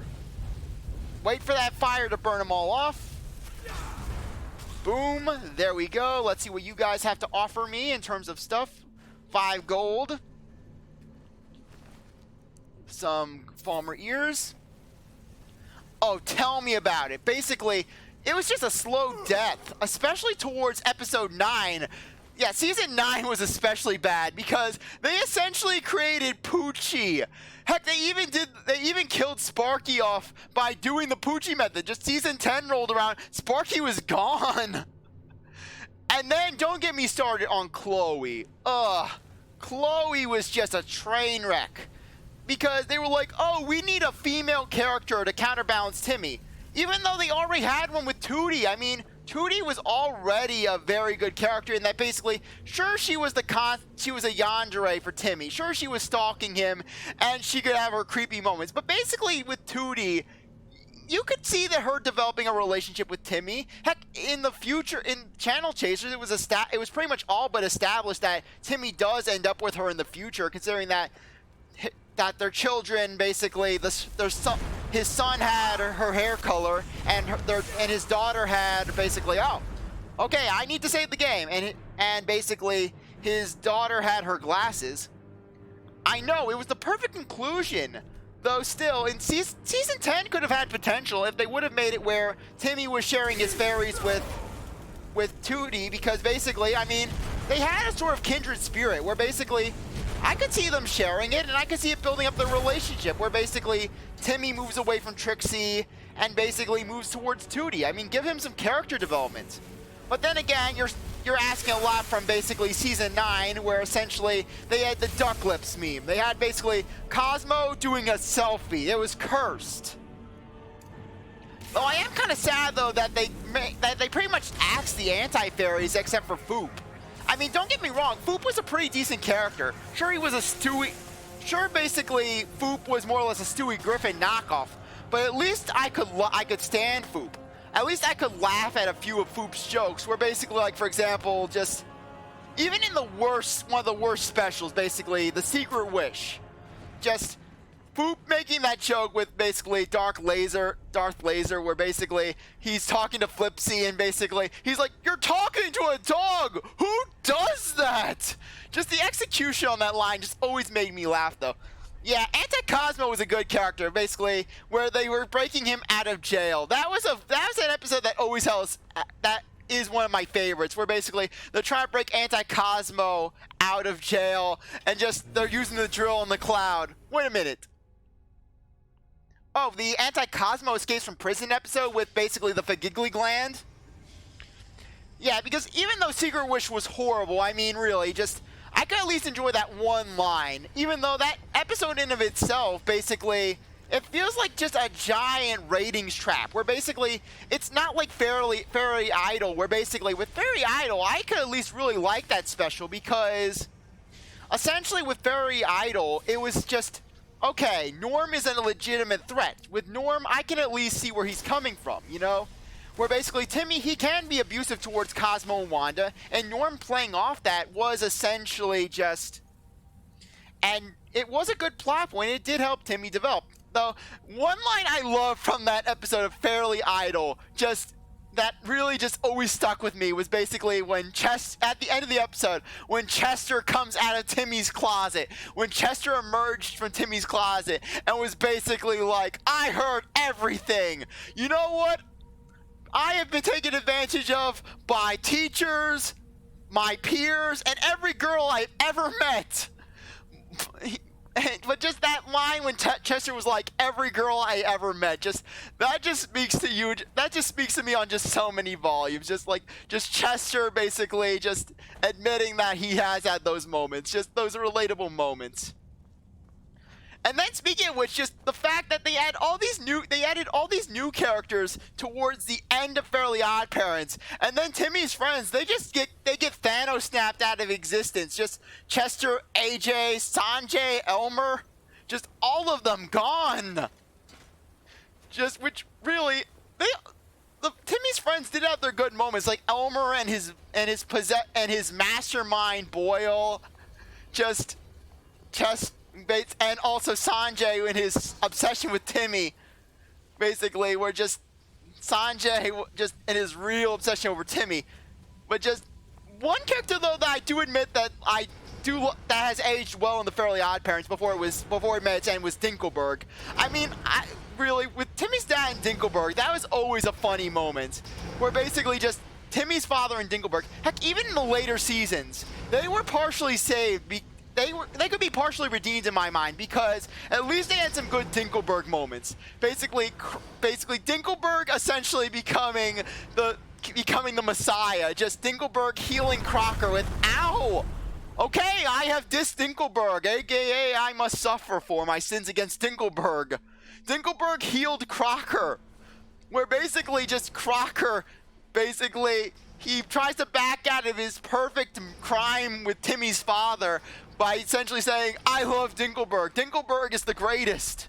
Just Dinkelberg healing Crocker's hump. Just Dinkelberg, just one touch of his hand and he heals the hump. Did you yell Dinkelberg, or did Dinkelberg just utterly crush you? Because I could imagine Dinkelberg utterly crushing you and then saying, good game, friend. Good game, Turner. Yeah, but really, I am kind of sad though that Fairly OddParents, it never got its proper finish. You know, basically, it was like a dead on a whimper sort of thing, where basically, last episode that they ever released, from what I heard, was basically essentially just your standard Chloe episode. They should have, basically, you know what they should have done? If they knew that Fairly OddParents was ending, they should have had it where they had this ultimate special, the ultimate end, where basically Timmy's father finally gets into the epic fight against Dinkelberg. Basically, just Timmy's father versus Dinkelberg. Timmy's father goes like Ultra Instinct Shaggy and just destroys and fights Dinkelberg to the death. Yeah, exactly. You have to say, curse you, Dinkelberg. Because otherwise, it's not as much fun. And then basically just him smiling. Okay, clairvoyance time. Good thing I always keep clairvoyance on me. Okay, if we keep moving forward, we should be able to get out of here. Yeah, I love how basically we're wandering through a Dwemer ruin full of traps and we're just talking about Fairly OddParents. See, this is what I love about this sort of thing with streaming, where basically just you can talk to people about all sorts of things. Just you can get into all kinds of conversations. And I went fire breath once again. Hooray! Okay, where is this through Dinkelberg's dungeon? Yes, exactly. Just Timmy's father turning into Dinah Dad, basically, and fighting Dinkelberg. Like, I'm surprised that they didn't do that sort of thing in the actual episode, where basically Timmy's father is out fighting Dinkelberg. And why are those chests empty? Did I collect them? No. Oh my gosh, we went full circle. We went full circle. Dinkelberg. Curse you, Dinkelberg. Dinkelberg distracted me. That's what happened. Dinkelberg fooled me. Exactly. Dinkelberg's the reason why I couldn't find my way. I'm not finding my way through this mission. I've gone to this place. I've gone to this ruin before. Okay. Where's this leading us? Okay. It's leading us this way. Hopefully I should find my way out. Exactly. Dinkelberg strikes again. Frankly, in the in the Wish Trilogy movie where basically Timmy's fighting the darkness. They should have had where Dinkelberg was at least somewhat antagonistic. That would have been true. That would have been the ultimate thing. Just Dinkelberg teaming up with the darkness. Dinkelberg teaming up with the forces of evil. Though I kind of didn't like how they were like, oh, the power of friendship. Oh, it was just a misunderstanding. This thing kills a bunch of people. It destroys worlds, and yet all of a sudden, oh, it just needed a friend. Frankly, Abracatastrophe is another movie I like from the Fairly OddParents. Just because, like I said, it's the OG Fairly OddParents movie. It's essentially Crocker finally gets his wish. Crocker finally gets to... Okay, am I seriously going in a full circle? Okay, no, this is the door. Or maybe it's not. Yeah, but then again, it would kind of ruin the joke because Timmy's father being right. But yeah, making the finale where basically Timmy's father, he's like, I knew Dinkelberg was evil. And then basically Dinkelberg, the fairies can't defeat Dinkelberg because he's just too powerful. Dinkelberg has his own magic at his disposal. Dinkelberg is a master of Kabbalah. He has learned the ancient arts of Kabbalah. He can summon the golems. Yeah, basically Crocker taking over the world, and just Crocker's main priority, Crocker's first goal is to build a giant head of himself, and then basically proceed to make everyone eat shrimp puffs. Though frankly, I like shrimp. So really, just oversensitive people in that regard. Though it was kind of cool though how they actually did hint at Crocker's form in that movie in the first episode that Crocker appeared in, where basically it was the episode where Timmy had that dinosaur for show and tell, and basically they kind of go into Crocker. He's imagining that he finally gets ultimate power. He essentially gets his magic scepter, and then basically he's in the OG Crocker cave, which was a phone booth in the janitor's closet. I'm kind of sad that they kind of took that out of the series, where basically it was just a phone booth in the closet, thus accentuating Crocker's insanity. But then Crocker's imagining himself getting revenge on Principal Waxoplax. Essentially she's saying, oh, I'm sorry for the jokes, Crocker. And then Crocker just eliminates her like a boss. Crocker just Thanos snaps her, he just blasts her with his electricity and just turns her to ash. Though it is kind of funny how essentially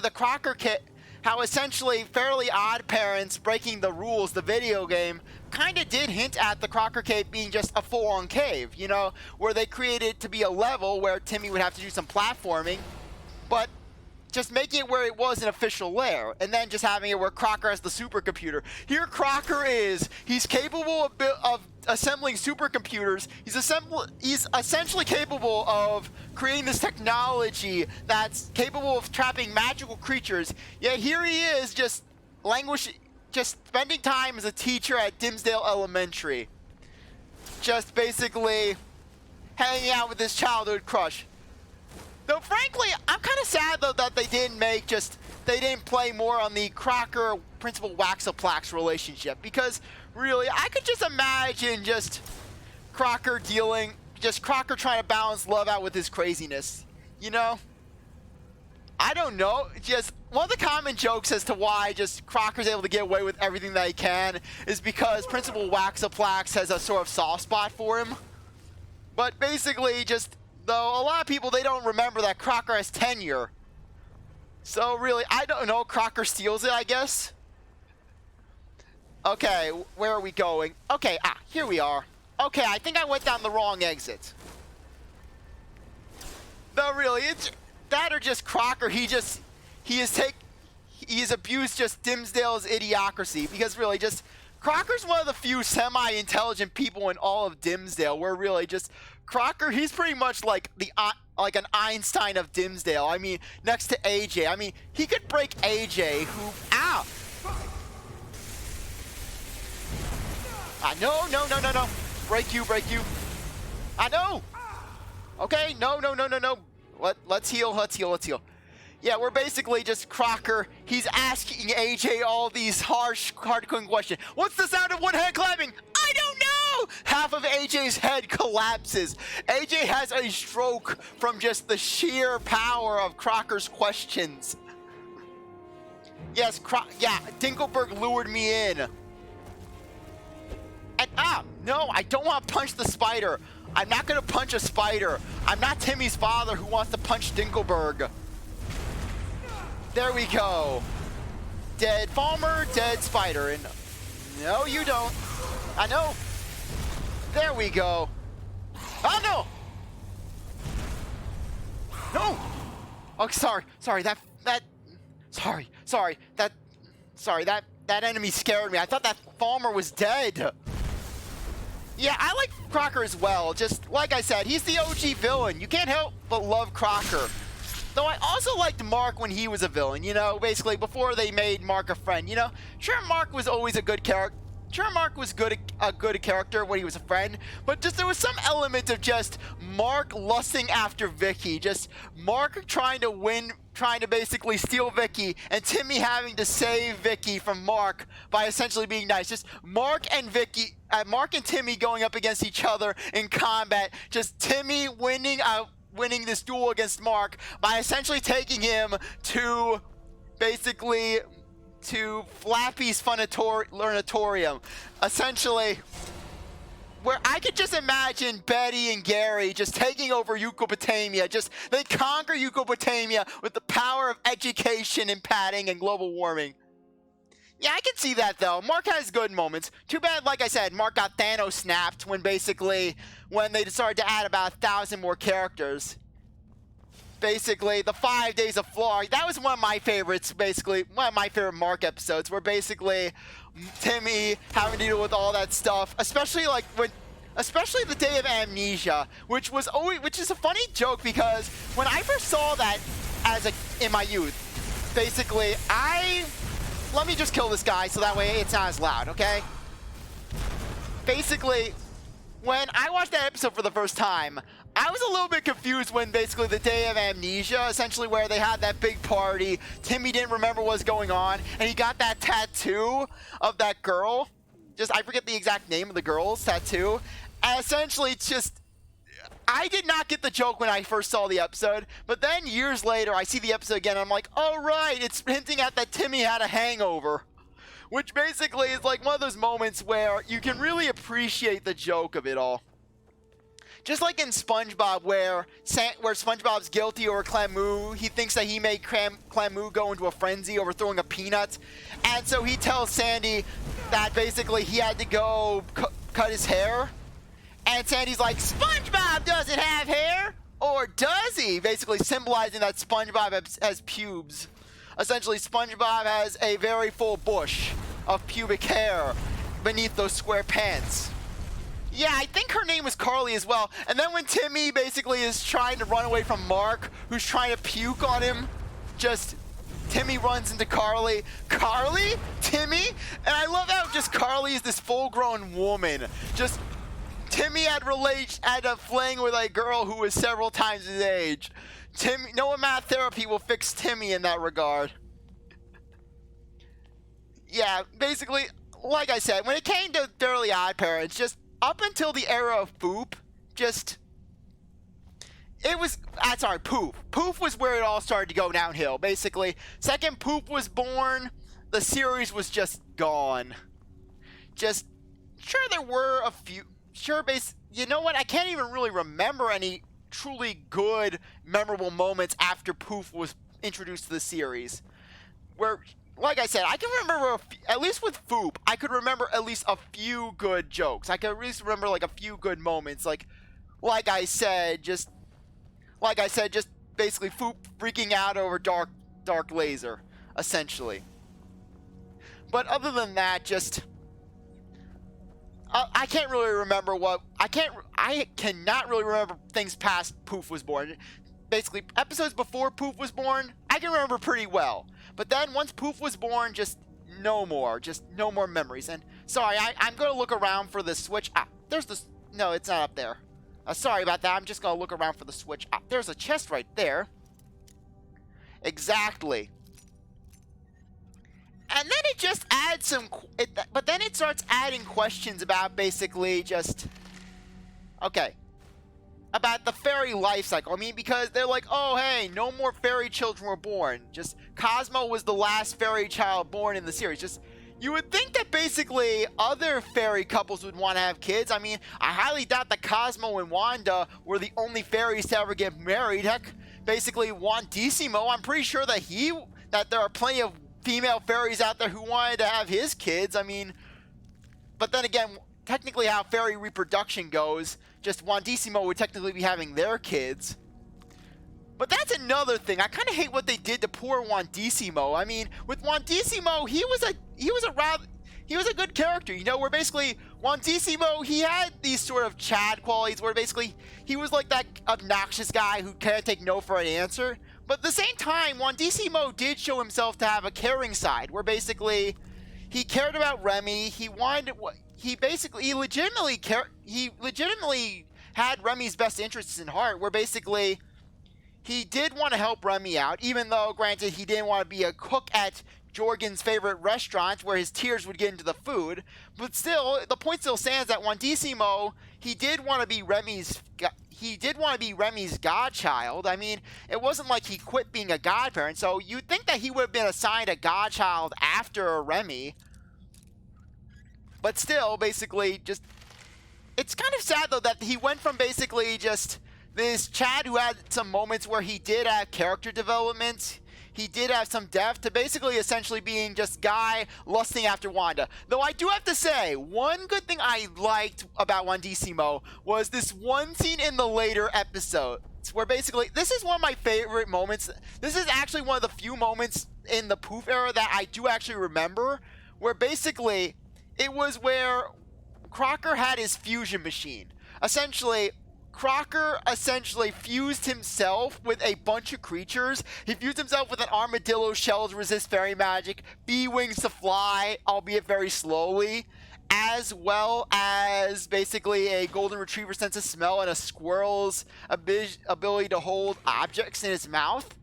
And so basically he's going around using those powers to kidnap fairies. So one of his first targets was Wandissimo. And just the common joke there was Wandissimo freaking out at Crocker's lack of dental hygiene. Basically, and in the grand fight where basically Timmy frees the fairies and all the creatures, Wandissimo, he attacks Crocker by brushing his teeth. He essentially just... They're doing all these things of Crocker getting mauled by a bear, Crocker, oh crap, one of these things, where basically Crocker's getting mauled by bears, getting attacked by a gorilla, things like that. And then Wandissimo's coming in there with the toothbrush, basically just brushing Crocker's teeth, because he was that hell-bent on just stopping Crocker's reign on dental hygiene. Though another thing I'm sad about is that they didn't bring back the character of Crocker's therapist. Because in a later episode, essentially, they had it where Crocker had a therapist who did actually convince him to stop being obsessed with fairies.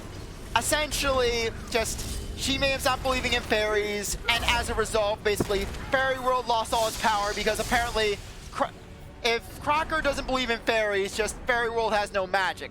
So essentially, just at the end of the episode, Crocker actually causes his therapist to go crazy because he becomes unhinged, and then she sees Timmy's fairies, and so she starts freaking out that basically she believes in fairy godparents.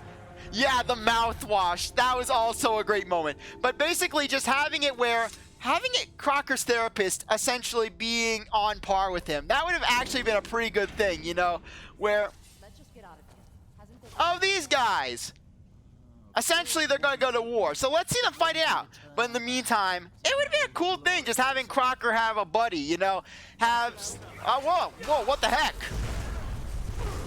No. Okay. Let's just fight these guys off. Okay. Okay, Soul is dead. And where are you? Come on. Come on. There we go. She is gone now. Basically, you know, instead of giving Crocker a hairless cat as his sidekick, give him his therapist, you know? Oh, we'll definitely be taking this shield because it's a special one. But no. The worst Fairly OddParents special, hands down, was the crossover between it and Bunsen the Beast. That one, it was horrible. I mean, think of think of the Jimmy Timmy Power Hour, but way worse. Essentially, where it takes the worst of Fairly OddParents late seasons and combines it with the obnoxiousness of Bunsen is a Beast, which was an abomination. I didn't even see an episode, but I've heard things, I have seen footage, and frankly, it was a nightmare. Frankly, and I would suggest never seeing it. I have seen reviews of it, I have seen talks about it, and frankly, you're not missing much. I have heard Bunsen talk, and no offense to Bunsen's VA, no offense to that, but basically, just Bunsen's voice makes me want to ram my head through a wall. But anyways, back to Crocker's mother. I mean, one thing though about Crocker's mother is that we're in Skyrim again, apparently. Let's open the door and let's head back in. But anyways, as for Crocker's mother, I mean, if you consider Crocker's backstory with his mother, you can kind of understand why he would be the way he was with her, because she was essentially as neglectful as Timmy's parents were with him, because, heck, she's the reason why Crocker had Cosmo Wanda to begin with, because essentially what Crocker's mother did was essentially leave him with a male version of Vicky, which could have potentially been her father. I mean, we don't know Vicky's father's first name, so essentially Crocker's babysitter could have very well been Vicky's father. Basically, she got it from somewhere. Which really that's another episode I like, where basically it really goes into depth about Crocker's character. Too bad they decided to try to retcon it in season 9 with Sparky. Sparky decides to try to ruin all life. Let's pull the lever. Always pull the lever on the thing, and let's blow down the door. Okay. Yeah, The Secret Life of Denzel Crocker, aka that episode like I was telling you about earlier, where essentially just Crocker, if a tree falls in the forest, what sound does it make? And just JJ's freaking out, AJ's having a panic attack. Just really, like I said, that was my personal favorite time travel episode. Too bad Thanos snapped the time scooter out, because that was a good yeah, exactly. Sparky went back to his home planet. Sparky's home planet needed him. And yeah, too bad basically they never had an affidavit of Sparky's death. You know, we haven't seen the death certificate, so the scary part is Sparky could still come back. I mean, it's not like Poochie, where basically we know Poochie's dead. We've seen a certificate of Poochie's death. However, we don't know about Sparky. Sparky could still be alive for all we know. Sparky could be lurking in the annals of TV. You know, basically how in the Adventures of Gumball, where basically they have that one character who basically is essentially the fourth wall break, and essentially he tells that when a show gets canceled, they go to the Void. Sparky rules the Void. Sparky dominates the Void. Characters die in a TV show, and they go and they're greeted by Sparky. And heck, they even made Poof disappear, because essentially even the creators of the show, they were like, ugh, Poof was a bad idea. Let's make Poof go away. So how can we do it? How can we do it? I know. Yeah, and then they made it where Poof went off to school. That's the big thing. Poof goes off to school so that you don't have to see him. But you know what? Chloe's character, even though she is a Mary Sue, you know what they could have done to save her? They could have made it where she was Dinkelberg's adopted daughter. Dinkelberg adopts Chloe, and Timmy just hates Chloe. And then give her like a fairy like Binky, you know? Just give her some completely useless fairy that no one likes. And then basically just go crazy from there. Okay. I have Fireball on, good. Though with Chloe, they could have saved her character if they would have made it where she was the exact opposite of Timmy, make it where, yes, she excels in academics. Make it where she can be more popular. But on the other hand, make it where she's a lot more anxious. Where basically, with Timmy, sure, Timmy basically had his greedy sessions, and basically, he could be he was irresponsible, but basically with Timmy, he was confident in himself. Make it where with Chloe, make it where she was just always extremely anxious. Make it where Chloe just is always afraid to break the rules. Make it where Chloe is just basically Timmy's exact opposite, but to a fault. Essentially making it where her fairies, where basically her reason for having fairies would be to teach her to basically live life, you know? Teach her how to cut loose. Because basically, you know, just address that sort of thing. Instead of making it where, oh, she's Miss Perfect. Or make it where just legitimately or make it where she was a one-time character. I could see where they make Chloe a one-time, they could have made it where Chloe was a one-time character. And make it where Timmy has to team up with all of his enemies and everyone in Dimsdale to get rid of Chloe. They form an angry mob and then basically get rid of her. Basically, you know that what, out of curiosity, have you ever seen the show Recess? Basically the Disney Channel version of Hey Arnold. Essentially where it was basically just where it followed the group of TJ and his group of friends as they basically had playground hijinks.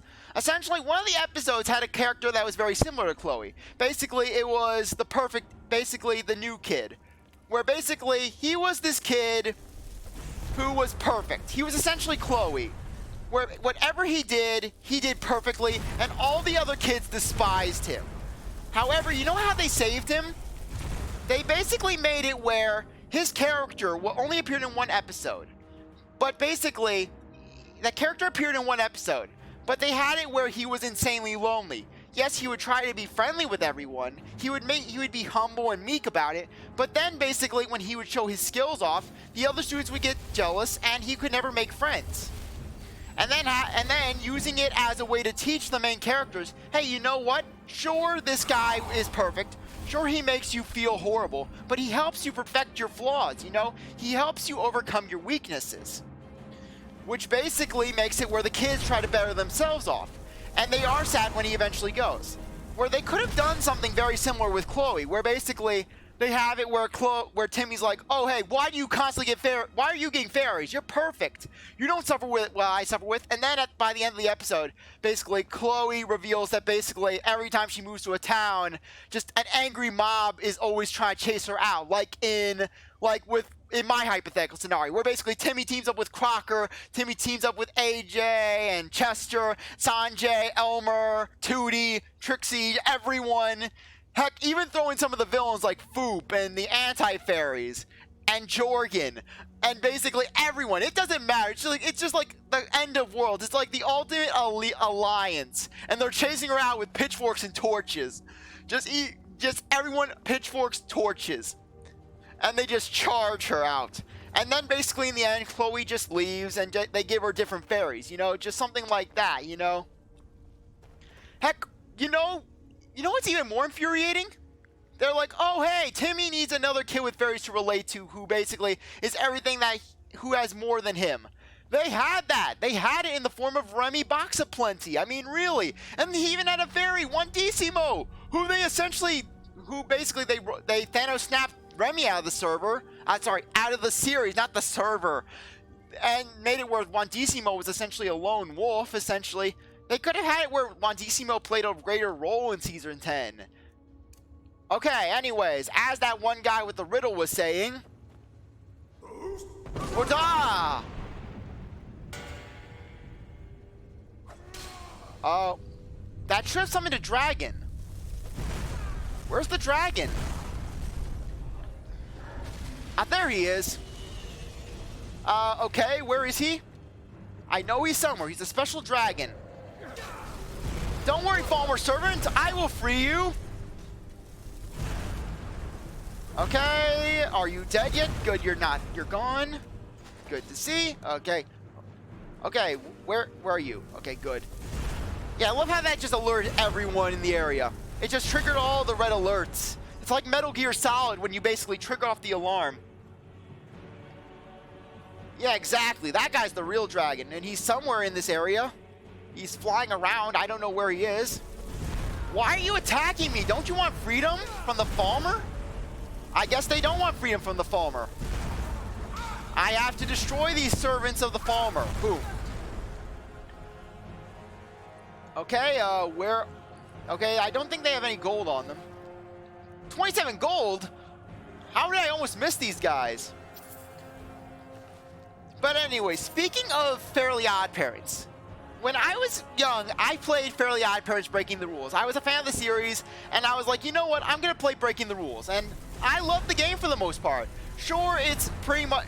Sure, it doesn't have the best of quality. Sure, it's basically... Sure, some of the levels feel like they don't have much to them, but it does have a bit... But it does have fun. But it does have its moments where if you like the show, if you like the feel of the show, you can get some enjoyment out of the game. However... Basically, one level I did not like from that game, basically, was the episode, Dog Days. Because Tootie terrified me in that level.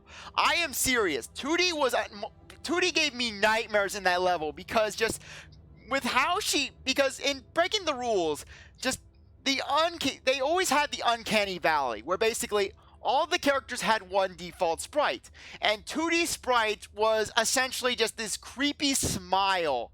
And then in that level, they have it where she's chasing you. And because the camera is very poor in that game, you can't really see where Tootie is. So essentially, she can easily ambush you.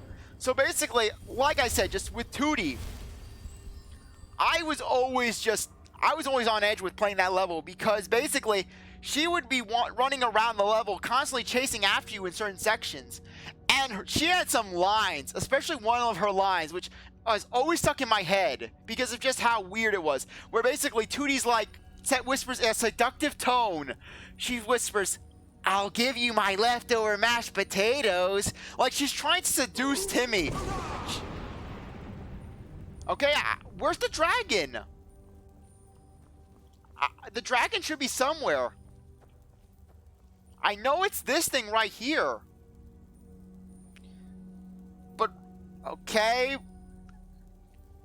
But anyways, as for the other levels in that game, they weren't too bad. The only other level that really stuck in my mind that was horrible was the time travel level, basically, where Timmy goes back to the different time periods to undo Vicky's damage to the space-time continuum. And I struggled in that level because basically because there's a button mashing section in that level where basically you gotta constantly press the square button to pull out Excalibur.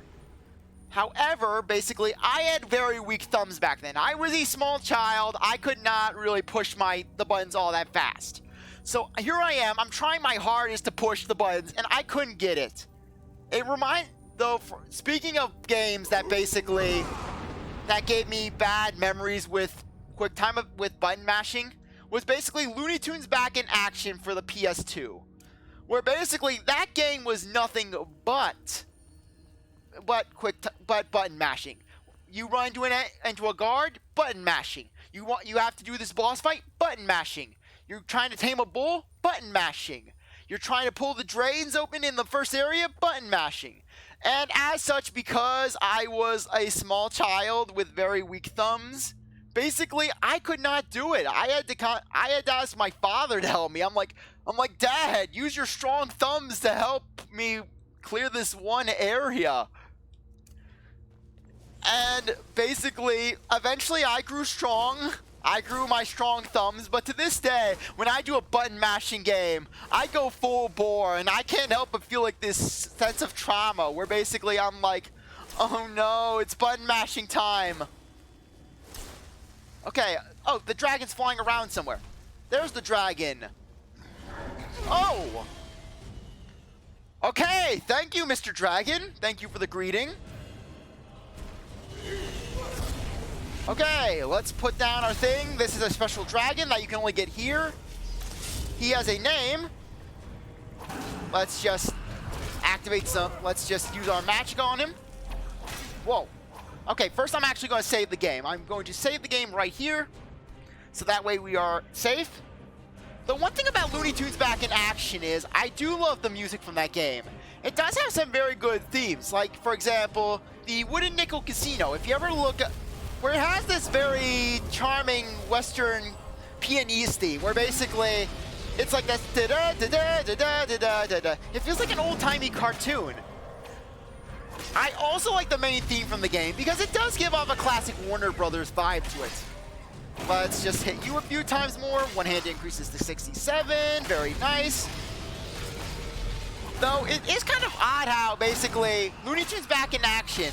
It's actually one of those movie games that really, it's not like other movie games where basically, you know how movie games, they tend to try to do some cheap retelling of the movie's plot because they're like, oh hey, we have a movie plot we can play from and we're rushed on it? No, Looney Tunes back in action, it actually had its own unique story with the Blue Monkey Gem. It wasn't where basically it's just Bug and Daffy, no live action people, nothing like that. Sure, it handles some of the locations from the film, which I never saw, by the way, but it does have a unique story. It's not like the film. Likewise, my personal favorite movie game is actually the SpongeBob movie game, which basically, it was made by Heavy Iron Studios, and it was pretty much bound for Bikini Bottom. Sure, it had its flaws. For example, the driving missions and the slide missions, which if you wanted to get all the Goofy Goober tokens, you had to basically complete you had to go through the time trial missions, you had to go through the ring missions, and you had to go down the slides and drive down the tracks numerous times, which was frankly just a pain in the ass because here I am just having to drive down the same course, hearing that da da da da da da da da da song over and over again. But still, it did have some good levels. I mean, for example, I did like the Goofy Goober I'm Ready Again Depression. That song that plays in that level, I love it because whenever I'm feeling sad, I listen to that song. Where basically that da da da da da da da da da da da da da da. I love that song. It always makes me happy because it's like, you know what? I can enjoy life. Just let me have some fun with some ice cream. Let me wander around. Even though this place has even though this level is basically SpongeBob and Patrick are having hangovers and they're essentially just muddling through. It is a fun thing. Though, like I said, that's one of my favorite scenes from the movie, where basically you don't get it when you're a young kid. You're like, oh, SpongeBob, he's tired from all the sugar, he had a sugar crash.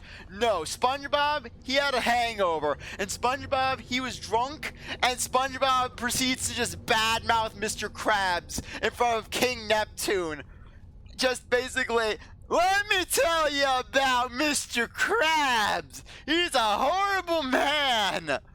Just like I said, if the movie would have been the finale like Steven Hillenburg would have intended, that would have been the ultimate send-off to the show, where basically SpongeBob calling Mr. Krabs out. SpongeBob essentially having his ultimate moment of revenge. Plankton getting some semblance of success. Okay, let's activate the buttons. Okay, I believe that there's a puzzle here. I believe Frostbite is necessary for this one.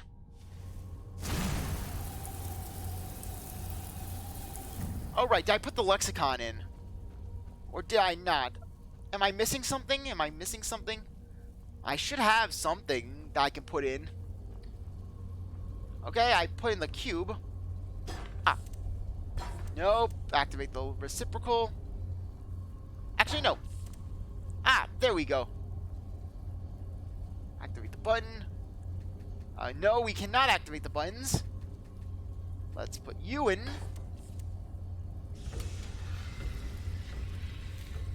Okay, I'll just start pushing random buttons as I see fit. Okay. Okay, anyways, back to what I was saying.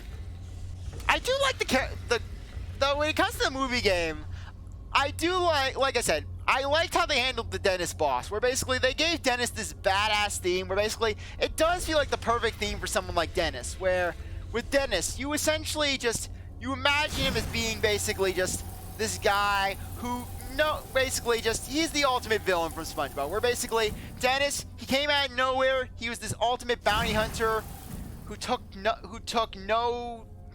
nothing from no one. Dwemer Cup, ruined book. Heck, in the movie, Dennis falcon punches basically the big boss, the Thug Tug. He just falcon punches that guy straight into the stratosphere, just punches him right into the ship. What's behind this door? Oh, the way out. Nah, yeah, we don't want to head out just yet. But basically, that just showed Dennis's power, where basically these were thugs who basically could have just utterly wrecked SpongeBob and Patrick. But instead, okay, is this what I need to do? Do I need to hit these platforms? Hey, no problem, no problem. Have a good night, Comey. It was great to see you. And I hope to see you next time. Yeah, we can talk more about Dinkelberg! Okay, anyways, just wish me luck with this as I try to figure out what's going on with this whole thing. This whole apparatus. Yes, good night to you too. Have some sweet dreams. Hopefully Dinkelberg doesn't haunt your nightmares. Dreams of shrimp puffs. Okay. Okay, can this work out? Okay. What am I missing with this thing? Okay. I'm trying to hit the things. I'm trying to hit the fans. Oh. Are these what I need to hit with frostbite? I don't know. Okay. Anything else? Okay. Nothing there. Okay, flames. Is that what we need? Fire? Is fire the answer? Is fire the answer to all of life's issues? What's on the wall behind me? Is anything there? Dwemer cups. So much Dwemer furniture. Okay. Nothing there. Nothing everywhere. I'm kind of confused about what I'm doing wrong here. I put the lexicon into the thing. I put the lexicon into the platform. Take it out.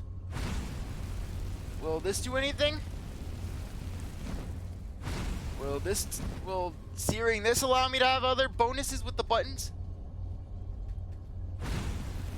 Okay, will that do it?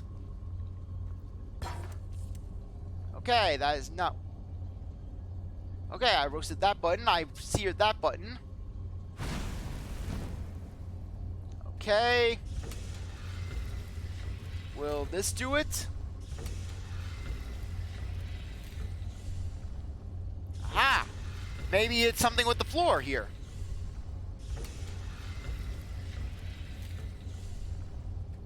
Okay, will this fix things? Okay, is that gonna fix it? Will that fix this Dwemer room? Oh, okay, I almost died. I'm not dying in this room. I am not dying in this room. Okay. Nothing over there. Nothing over here. That is going to do absolutely nothing for me as I scan the area looking for things. Speaking of which, what's my destruction looking like? Okay. 73, very nice. 99 conjuration. Okay, we're almost done. I'll level up conjuration to level 100 in this episode, so that way we can get the duels. Okay, what am I missing? What am I missing? I swear. Okay, I've scanned this entire area. Won't let me activate the button. Maybe I need to put some sparks in there. Maybe I need some thunder. Juice this thing up a little. Okay, that did not do anything. Okay, I'm going to need to figure out what's going on here. Excuse me while I actually go on and I see what's going on with this thing. Okay, Elder Scroll. Lexicon. Lexicon puzzle. There we go. Let's see what the great lexicon puzzle has to offer us. Let us see while I watch through an Amazon Prime video ad. Thank you. I really care. Oh, yes, I really care about the adding to the cart of the See Where Life Takes Us thing for Amazon Prime Video. Where speaking of Amazon, funny thing though. Oh, you know what? Never mind. I just remembered. Amazon owns this site that I am currently streaming on, so they could smite me if I say anything bad about the company. In that case, Amazon rocks. I like the overnight delivery and the accessibility of products. Okay, we have the thing. We have the fans.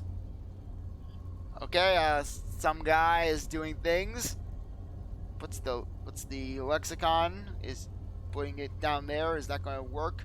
Okay, he puts it down in the Tower of Namesake. You're kind of slowing me down, my guy. Please teach me your ways of seeing just what's going on here. Okay.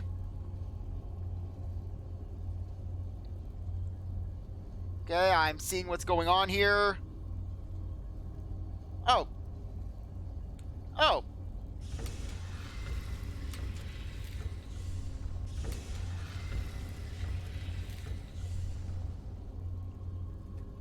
Okay, there we go. There we are. There we go.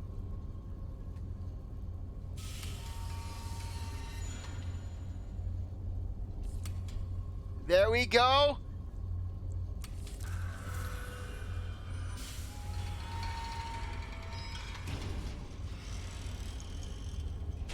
And hopefully that should activate the Elder Scroll.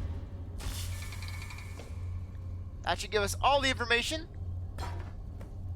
The lexicon that we need for basically Septimus and the Elder Scroll. Very nice. Very nice indeed. We got Elder Knowledge.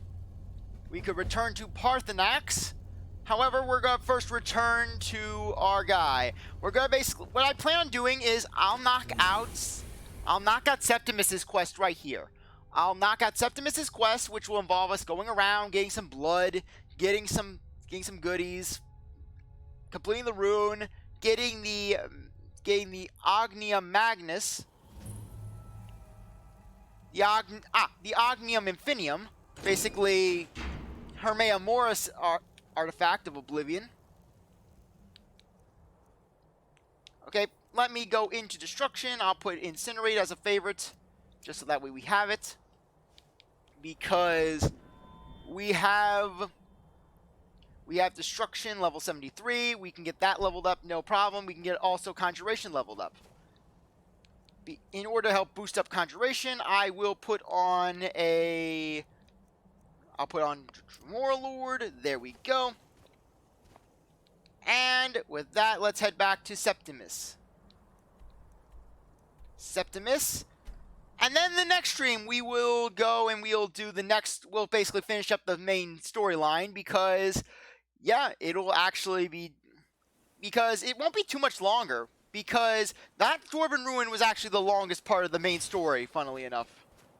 And we got the Elder Scroll, which will be really helpful because this Elder Scroll will actually also play into the Dawnguard DLC, which will make that a little faster. At least I hope so. Okay, Septimus. Dwemer in the beyond. I'll know your lost unknown and rise to your depths. Yeah, he's eager to open up a box, and it's not even heart-shaped. Give it quickly. Extraordinary. I see it now. The ceiling structure interlocks in the tiniest fractals. Dwemer blood can loose the hooks, but none alive remain to bear it. A panoply of their brethren could gather to form a facsimile, a trick, something they did not anticipate. No, not even them. Only a crazy guy in a cave. Altmer, Bosmer, Dunmer, Falmer, and Orsimer. The elves still living provide the key. Bear you hence this extractor. It will drink the fresh blood of elves. Come when its set is complete. Okay. When the top level I need to find some blood. No more could be placed. It was. Yeah, I need to find some blood.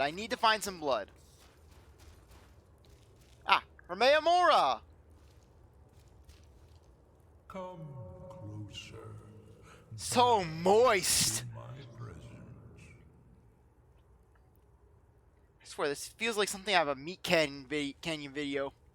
I am Hermeus Mora. I am the guardian of the unseen and knower of the unknown. I have been watching you, mortal. Most impressive. Thank you. What do you want of me? Your continuing aid to Septimus renders him increasingly obsolete. He has served me well, but his time is nearing its end. Once that infernal lockbox is opened, he will have exhausted his usefulness to me. When that time comes, you shall take his place as my emissary. What say you?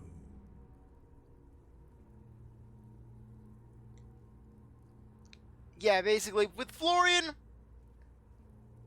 would never join. Be warned, many have thought as you do. I have broken them all.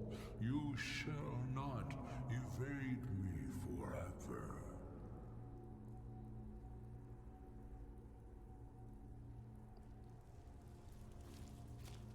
Let's head out, shall we?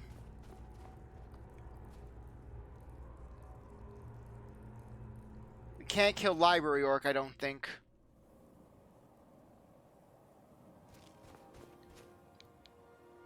Okay, let's head back to the ruins. We can at least get the Falmer blood. And as for Altmer blood, I do know a place we can get it. Okay, first off, let's head off to one of the Orc strongholds, where basically we can get some Orc blood. I know we can at least get that right off the bat. As for the other elves, it's going to be a little harder. Falmer blood, I believe that there's a Falmer that we can actually collect in one of the den areas. Where basically we can go, we can just collect their blood in a little alcove. It's the Mammoth Butchering area.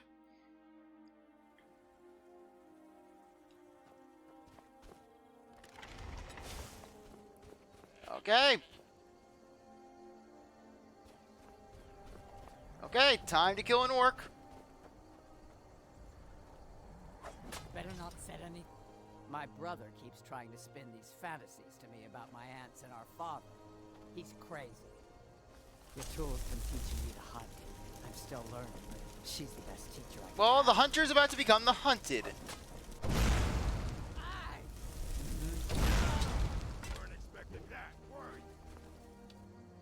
Harvest the blood.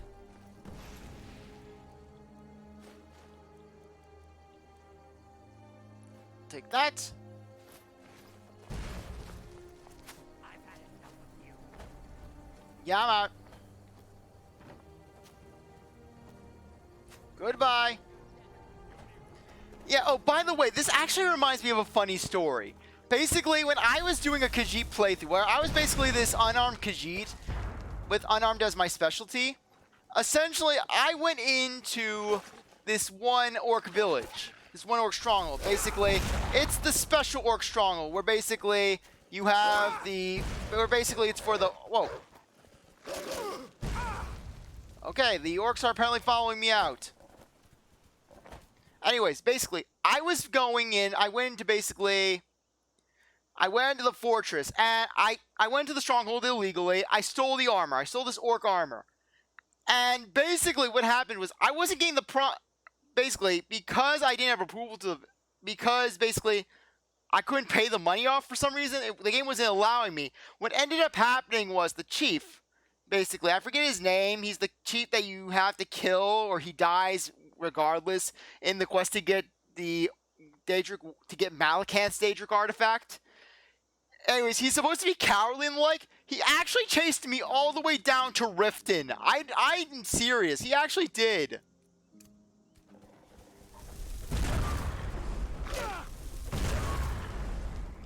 Okay, let's see what my level is for destruction now.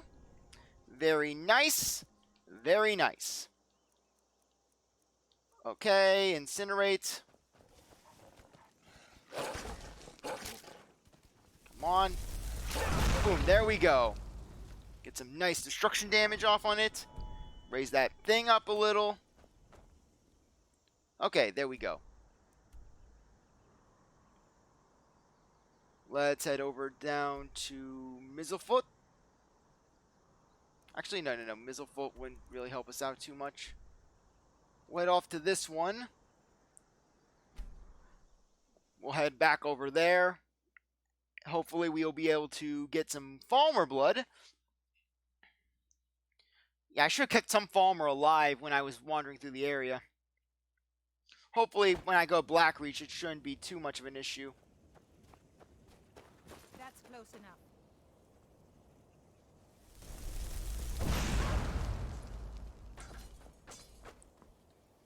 Alright, this one. Okay, I do not have enough magicka.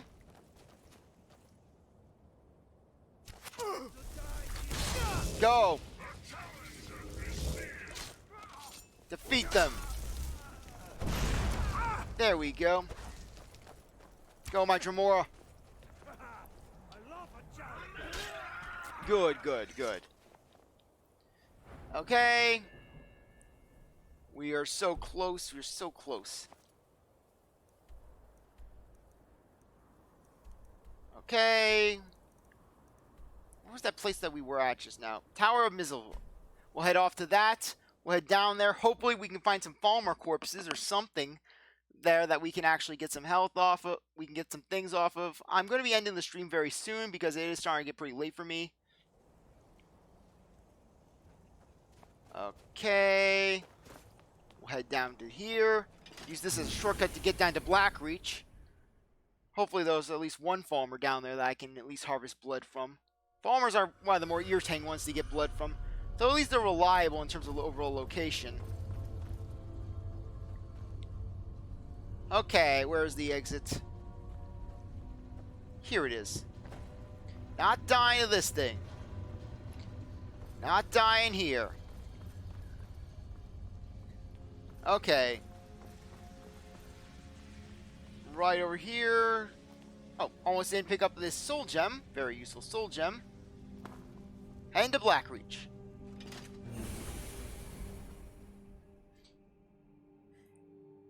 Okay. Going down, going down. Fun as we will go down.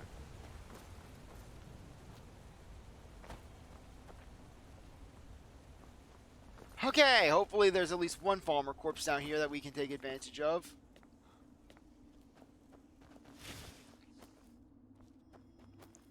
Okay, anything? Any Falmer? Just gotta search around. If I can find a Falmer, I'll be very happy. You didn't check over near these strange rocks. These strange rocks of power.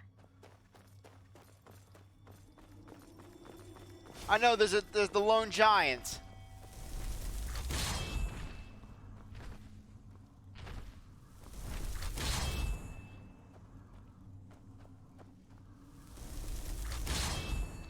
Why isn't he summoning? Why isn't my thing happening?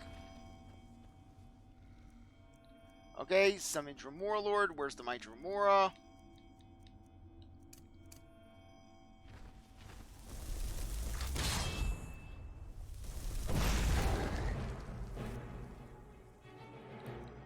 Okay, apparently this is gonna be a fun one.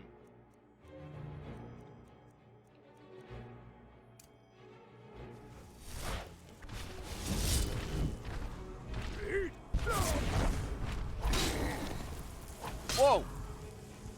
Okay, first off, Conjuration 100.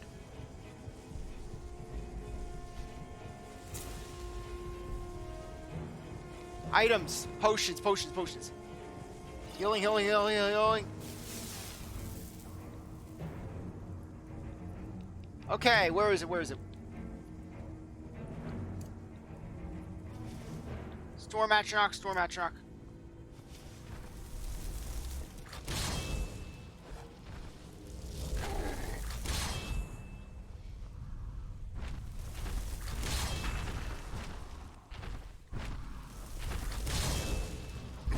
I will take it.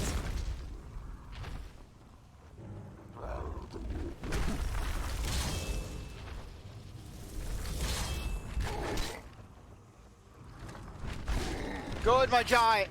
Good, my storms. Good, my golem. Take him out.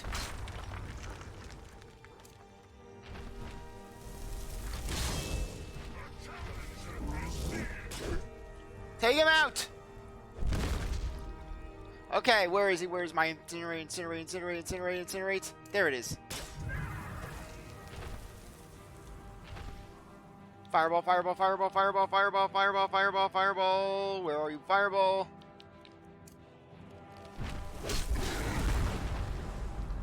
One dead giant. Good. Giant's toe. Nothing else I want there. Yeah, unfortunately that giant is not a farmer. Though there should be some farmer at least around this general area. I mean, I don't think I killed all of them that they had to offer. Dwarven head. Okay, nothing over here. We came into this area via this route. Well, I note that we now have twin power. We can now go around. Conjuration is level 100. We can make it legendary. If we made our conjuration skill legendary, it would basically reset all our skills. It would bring us back down to level 15. However, it would make it where we could level it up again, which is pretty handy. Granted, I don't think we're going to need to worry too much. I need to find some farmer.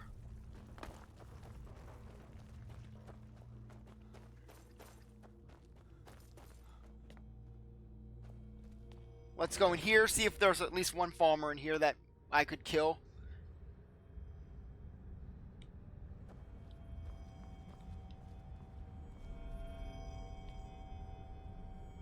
Oh, no, no, no. This one, I'm not...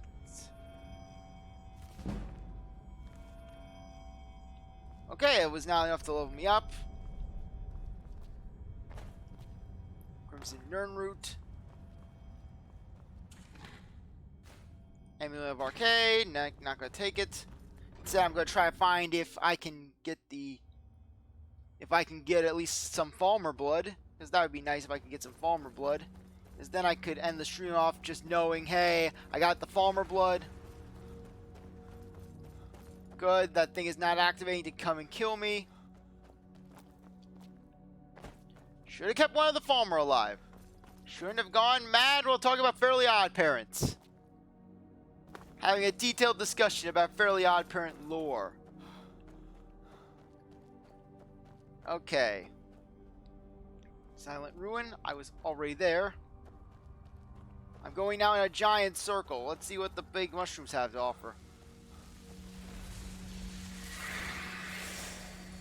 Oh, goody.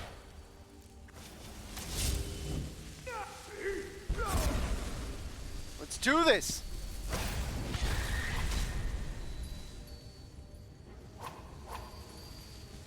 No. Die. Okay, where are my Dwemoras? Where are my Dwemoras?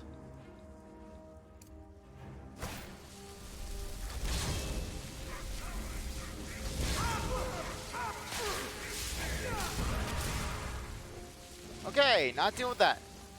Go, my Dwemoras! Yes, take her out! Take her out, my minions! Go! Incinerate.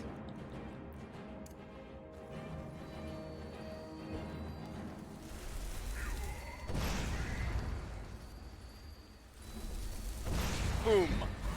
Destruction is 74. And we have stopped her. We have stopped her right in her tracks. Good. One less Wisp Mother in the world that we have to deal with.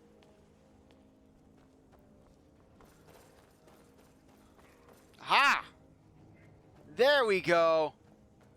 A single Falmer. Right, fresh for the pickings. Very nice. Let's harvest your blood, Mr. Falmer.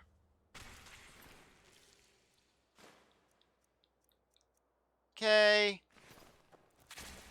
We got that. Okay, that is not good.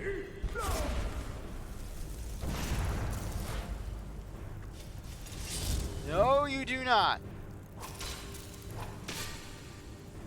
Nope. And stomp.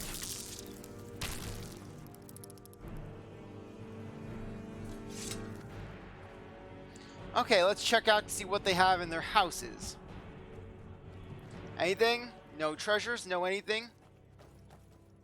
Okay, quests. We have the Orc blood, we have the Falmer blood. All we need now is Wood blood, Wood Elf blood, High Elf blood, and Dark Elf blood. And we'll be good. Anyways, I think now would be a good time to end things off. Anyways, I really appreciate that you stuck around to watch this stream. You're a great viewer, and I hope you come back for the next one. If you like this stream, consider following, and I hope to see you next time. And if you're watching this on YouTube, I really appreciate that you stuck around to watch this episode. You're a great viewer, and I hope you come back for the next one. If you like this video, like, subscribe, comment, share, do whatever that you want. And with that, I'll see you next time. Bye.